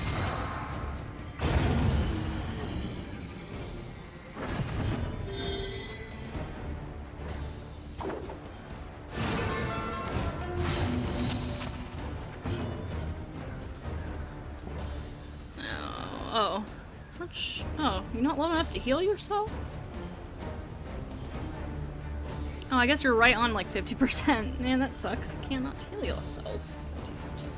Oh. Just stab a bitch then. And another stab. I guess you'll heal on the road. Though unpleasant in the extreme. This work is noble 10% damage to and target. necessary. Okay, inverts. Oh, it's a friendly target, okay. For a second there I was like, wait, I deal 10% damage to an enemy and give them all these positives? That doesn't seem right. That's right. It goes to an ally. Oh, and we got the Spike Skulls cap. Just crit, bleeding. Disease. I'm always kind of afraid to use this one because just some of the diseases in there are just so nasty. I just don't even want to risk them for these benefits, but I guess probably just hold on to it for now, but I don't plan on using it. It's not anytime super soon. Oh, and you know what? Actually, he counts as a boss. That's right. So we actually cleared our loathing, so I can go to the field hospital. Haha. Perfect. Perfect. Is your coach prepared for the upcoming obstruction? Hopefully. The lost Oh yeah, souls let's of a fight. dying We are definitely world, prepared. empty of hope and humanity. Most definitely. No, I wonder if I should. Oh, I forgot. I was gonna swap that skill in Hellion. Also, maybe I should start my Jester in position 3, so that way he can fade to black initially if I want to. Because right now I'm not able to fade to black turn 1, which is kind of annoying. Because it would have been nice to like throw a blind on that guy there, just in case we don't get him. Take care of him before he goes into his stealth mode, though I guess it seems unlikely at this point, but still. It'd be nice to be able to do that. And yeah, I gotta switch that skill on my Hellion. No, let's just go for a Locus. been roughed up a bit in the past, so a little bit of healing would go a long way right now, I think.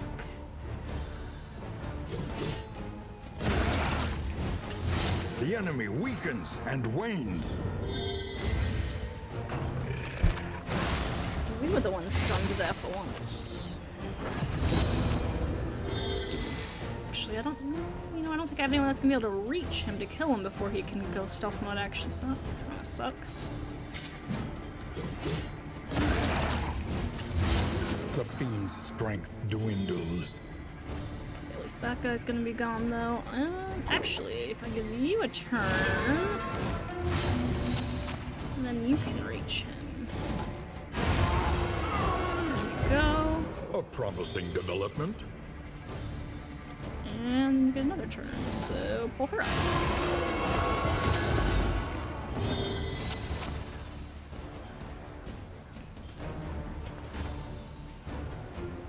And try for the kill. Yes.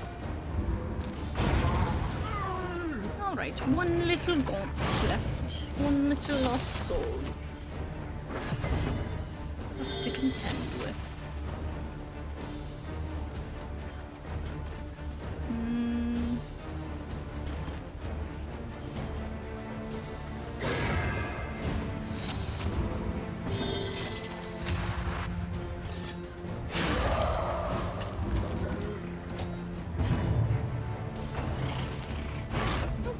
Nice blind. And now, bring it home. A lesson taught is a lesson learned. Okay, before I forget, let's do this and this. Do I want Wicked Hack? I think I do. Alternatively, I could go for toe-to-toe, actually. You know, maybe toe-to-toe would be worth it, because then I don't use up the combo, and I get additional winding through that, and I can build up more taunts, which helps with the tankiness, so maybe we'll go for that, actually. Seems like a decent idea. Actually, in that case, if we have that, do we even want breakthrough?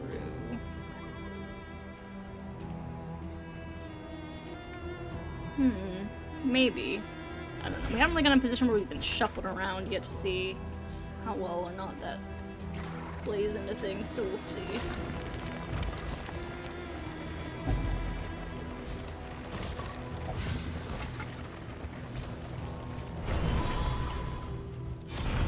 The Wainwright awaits, eager to ply his trade. Ooh. This could go with that skull cap, maybe, if I'm willing to take the risk. What else? Some nice combat stuff, I guess. Okay. I don't think I have any weapons right now, right? Actually, oh no, this doesn't count as a... This doesn't count as a weapon, right? No, it does not. Even though it kind of makes sense if it did, but I guess it doesn't. Okay. Well...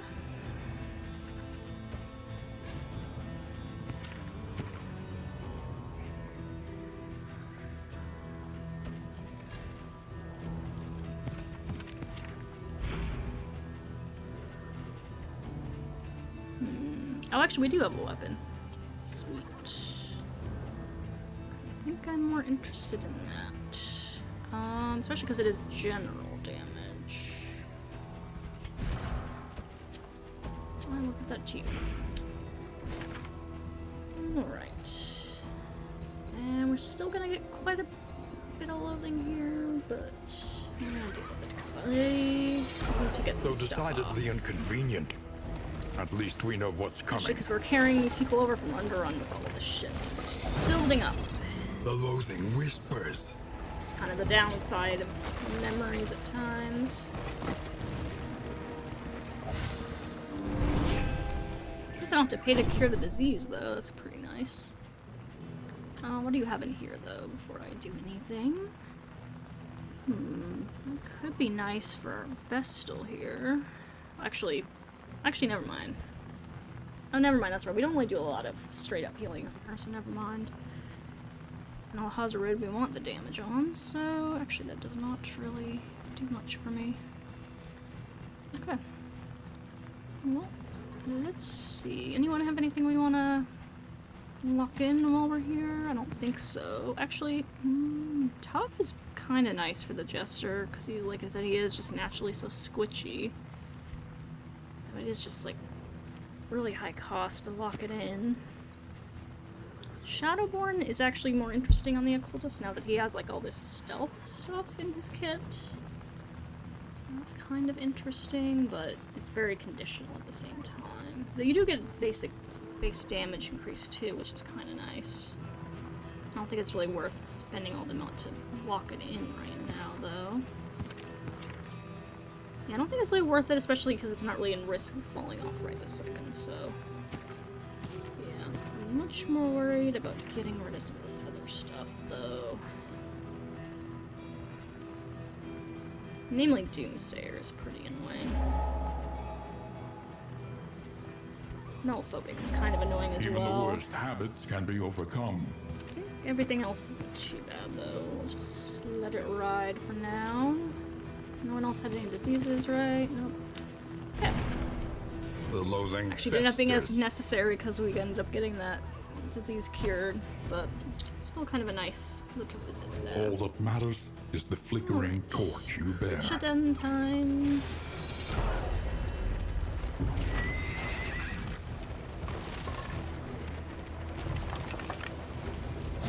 The worst kind of parasite. Opportunists. Alright.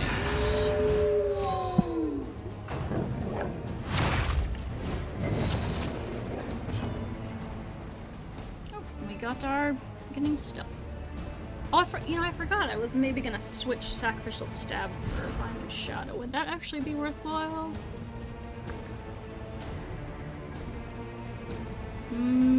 Give him a chance to stealth, which would be kind of nice to keep him from getting hit so much. Now, there's not quite as much potential to get him powers, and it does less damage, has less crit, so I don't know. There's some trade-offs to be considered there, I suppose. Anyways, I always gotta remember to do this right away. Gotta remember I spend the whole turn doing that, so no matter what, I'm gonna start off with that move. And then, if it wasn't for the guard, I'd want to pull you, but since you're guarded, I don't know that I want to do that. So I'll do... I'm gonna do this instead.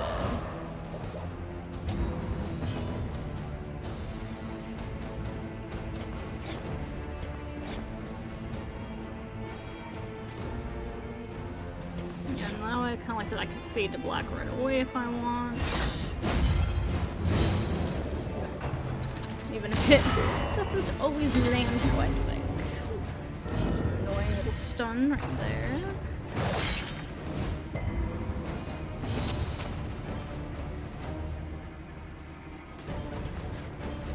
Right.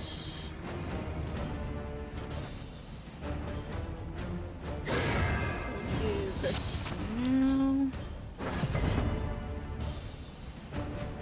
Let's see, now I could use Breakthrough, but since I haven't built up any Winded yet, it's not really particularly great, so I would be better off just doing this.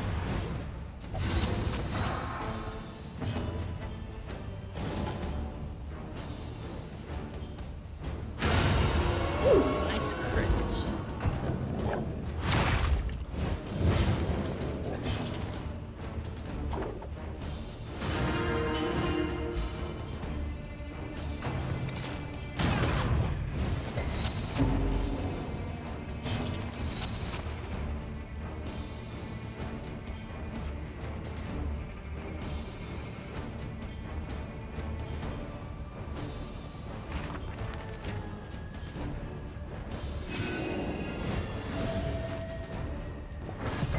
Oh wait, I forgot. Was she supposed to? No, she didn't have that. Yeah, that's right. She only had 2 convictions. For a second there, I thought I didn't do a stun there when I could have, but no. She's not quite there yet. Oh, yeah, another one of those awkward moments here. We just gotta slap a corpse. Oh wait, did I? Oh wait, I could have used toe-to-toe, couldn't I? Oh no, wait, oh, toe-to-toe has a cooldown in this path. Oh, that's interesting. So, actually kind of makes me wonder, is it better to have like attack then if that one has such a cooldown? I mean, I could take off breakthrough, keep toe-to-toe, and then do attack. Might not be a terrible idea. Might not. Poor Chester keeps having to eat those costs. Sorry, buddy, it's just how it goes right now.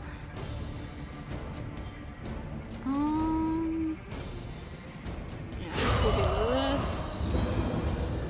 So then we can throw out Judgment on you.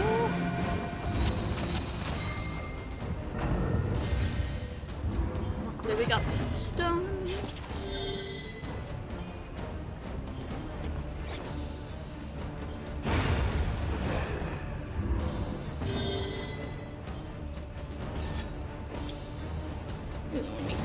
Oh, I forgot you were actually where you could have stoned. Oh well.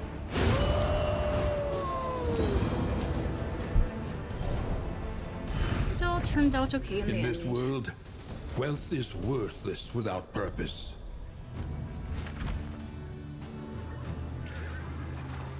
What kind of creatures do we face?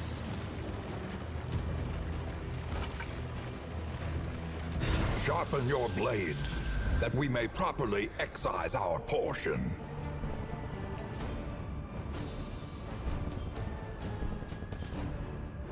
Yes, let's clear the road. Oh.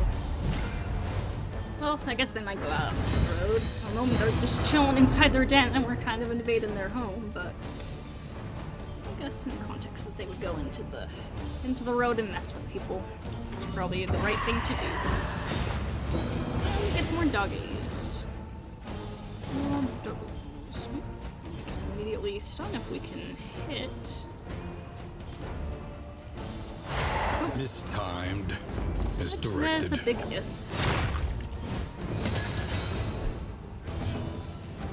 Right.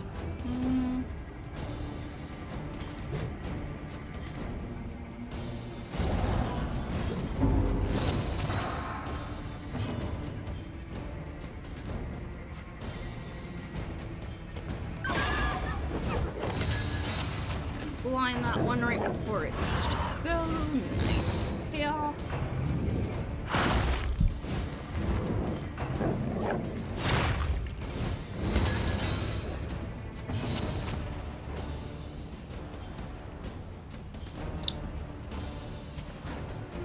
Alright, not there yet. Oh, maybe some healing.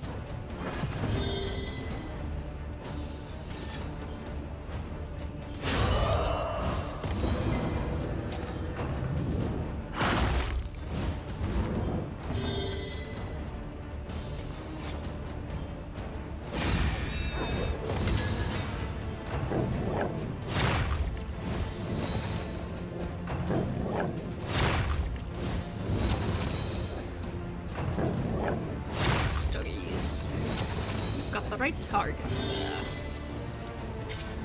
Now she will bark back at you. To great effect.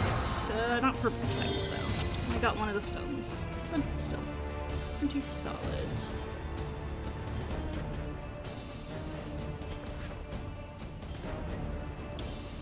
Not fully powered up yet, so I'll just do this.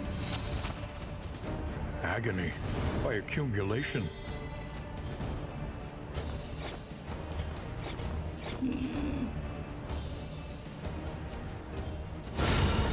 Nice crit. The work continues. Still rebuildable a lot there. Ooh, another nice crit. Good job, everyone. Very, very nice job.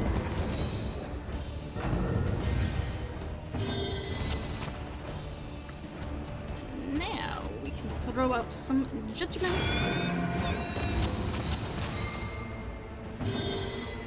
Forward up. Bleed out. Because with the dodge, I don't really want a chance missing the howling end, just losing all the winded I built up. And another dodge.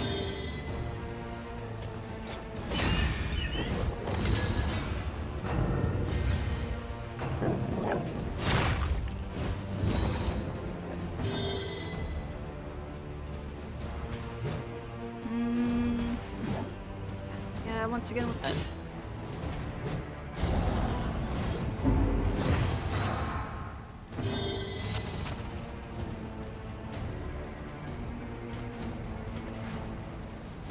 Get rid of the doggy in the back.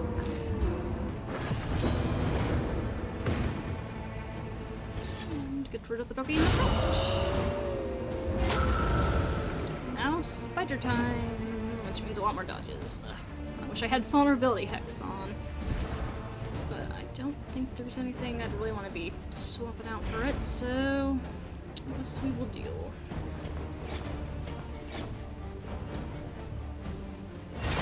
A miscalculation, perhaps.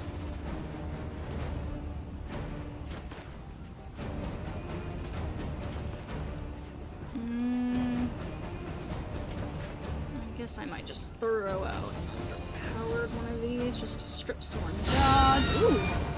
That was not underpowered trivial at all. worriment. Good job.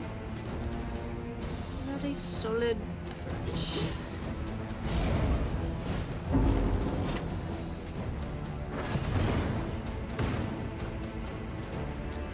Now, you...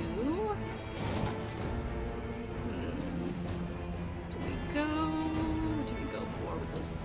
I guess we could just bomb you in the front. Elementary.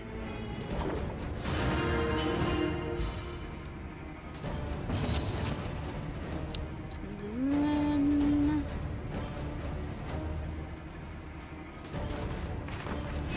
just get everyone topped up a bit, maybe. Counteract some of the dots incoming here.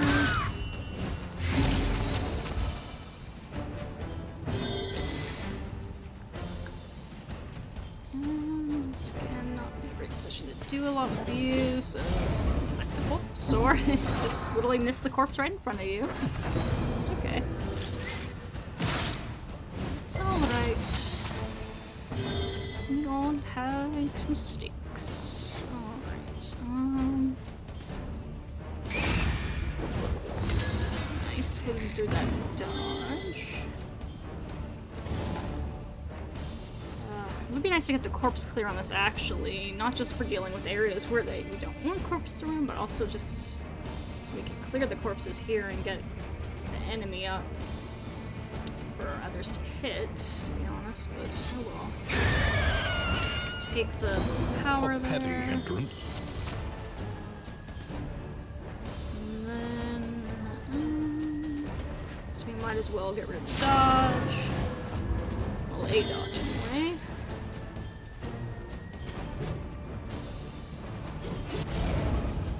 Miss a corpse again. Wonderful.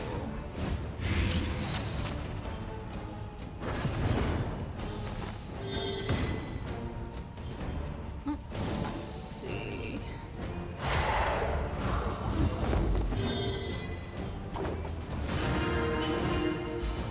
Fortunately, it gets another turn.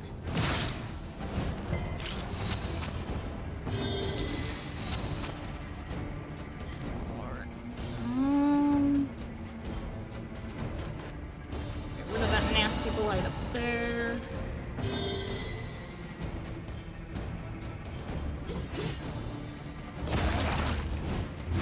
Okay, finally managed to hit the corpse, and it just goes away on its own anyway. Lovely. Lovely.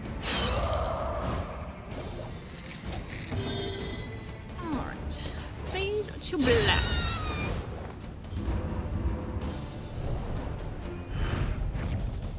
Scavenge what you can, and be off once more.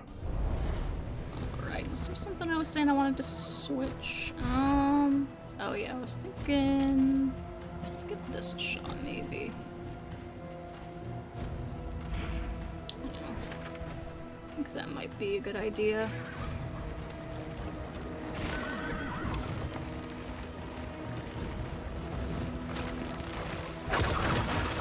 Ooh, we got some pretty low torch going into this cultist fight. Hopefully, I just didn't ask too much here.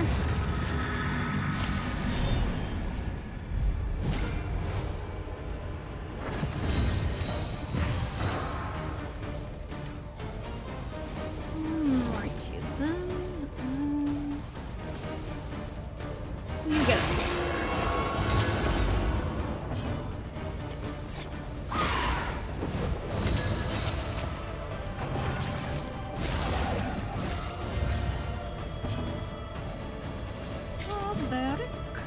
Yup. Something I'd love to land that double stun, man. It'd be beautiful. Would do well. Just a dream to see fulfilled another day, I suppose.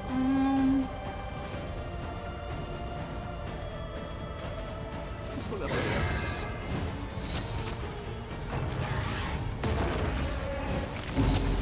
I wonder if there's another skill that would be worth swapping to. Maybe worth putting on Illumination so we could get rid of like positive tokens on the enemy. That might be more worthwhile. I'm not entirely sure what I would swap out for. Oh jeez. Stress up there. Holy shit. Holy shit. Wait, did I do... Yeah, I did chaotic offering, right? Okay. For a second there I thought I forgot. Should be annoying.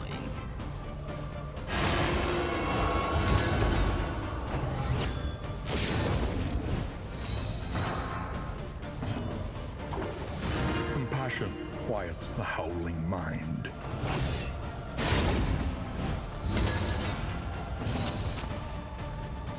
But yeah, so it'd be nice to be able to get rid of that crit right now on her if she had Illumination.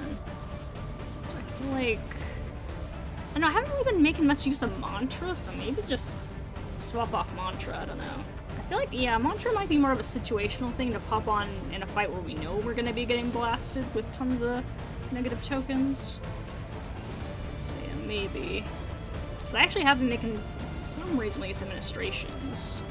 I can also honestly see getting rid of Consecration of Light, because it's not super necessary, so...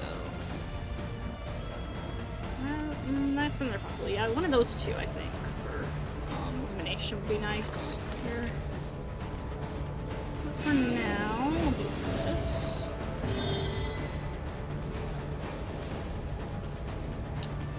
And then...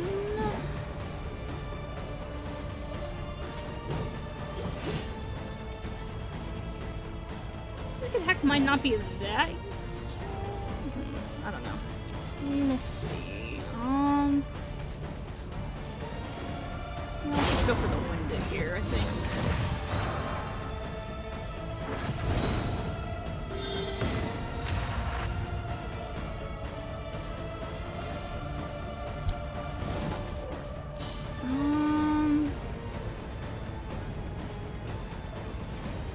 Don't have enough to do stuns, so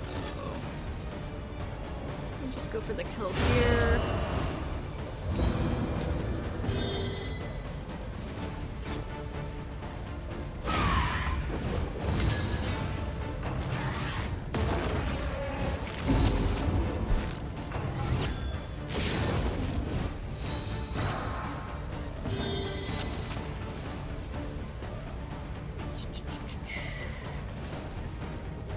Mantra just hasn't really been useful. Yeah, I don't know. Let's get rid of that crit potential right now, though, maybe.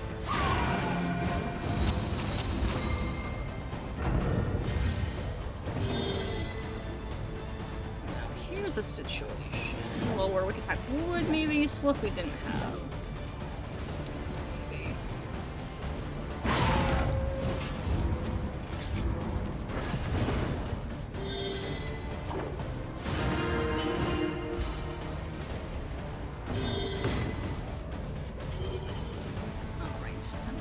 92.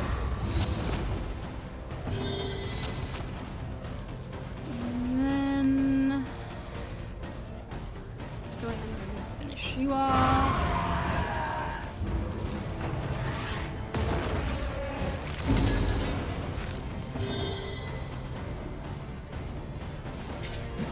Fortunately, not a whole lot to do with you, so let's just bleed out here. Yeah, that's a puny little crit for you.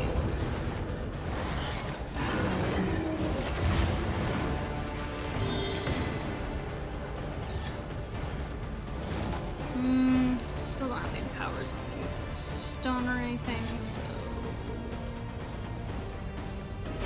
this.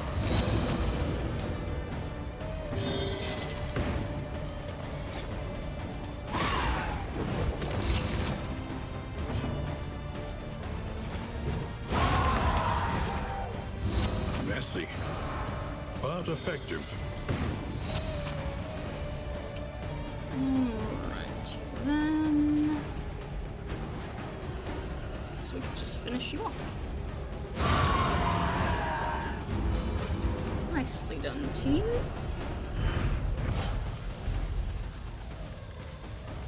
Alright. Extra healing given from skills, reduced healing received. I don't know if this is gonna be worth using. And another healing, reduced healing received. Just like crit. Might end up making use of some of those things. We'll have to see.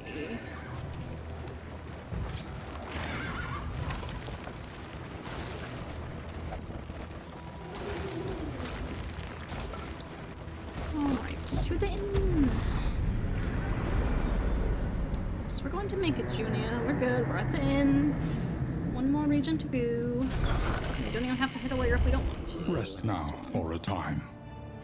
Especially because we don't even really care about feeding this monoboss anyway, because we're not really going for anything. We're just kind of messing around with this team comp. Right, the old guild hall. Cool. There's only practice and pain. Rest comes after death. Right. Some mastery, so that's pretty nice. Let's see. Boudica, get light sensitive. That kind of sucks, but at least. Oh, actually, yeah, that really sucks. Shit. For some reason, for a second there, I was thinking it was the vestal. Boudica is the Hellion. Shit. That is really annoying for you. I'll have to get rid of that one at some point. Resolute sucks. But it's not the worst, but it does suck. Pyromaniac's not too bad. Germophobic. Well, you were already squeamish, so it looks like your symptoms just progressed. Your situation. Kind of annoying, but not the worst. Ooh, we got a lot of mastery, actually. Oh, we got 2 on the road. Oh, we got 3 from the end, I think. Cool. But, alright. I think this is gonna be a good place to stop for the moment and take a quick little break. Sorry, for a second there, I thought I unplugged my mic. Okay, but anyways, I think everything's good. But yeah, so I'm gonna go ahead and take a quick little break here. I know we didn't do a whole lot in this video because it just took me a while to figure out the team comp, but now that I kind of have a better idea what I'm going with, we can get through things a little bit faster. So when I come back, we'll finish off this little denial run real quick, and then probably jump into a full run with this group and maybe try to fulfill one of the flames for the vitrine or something. But yeah. Of course, yeah, and continue tweaking and modifying as we go, to hopefully get this comp to its full potential. But for now, thank you for watching, and I will see you later.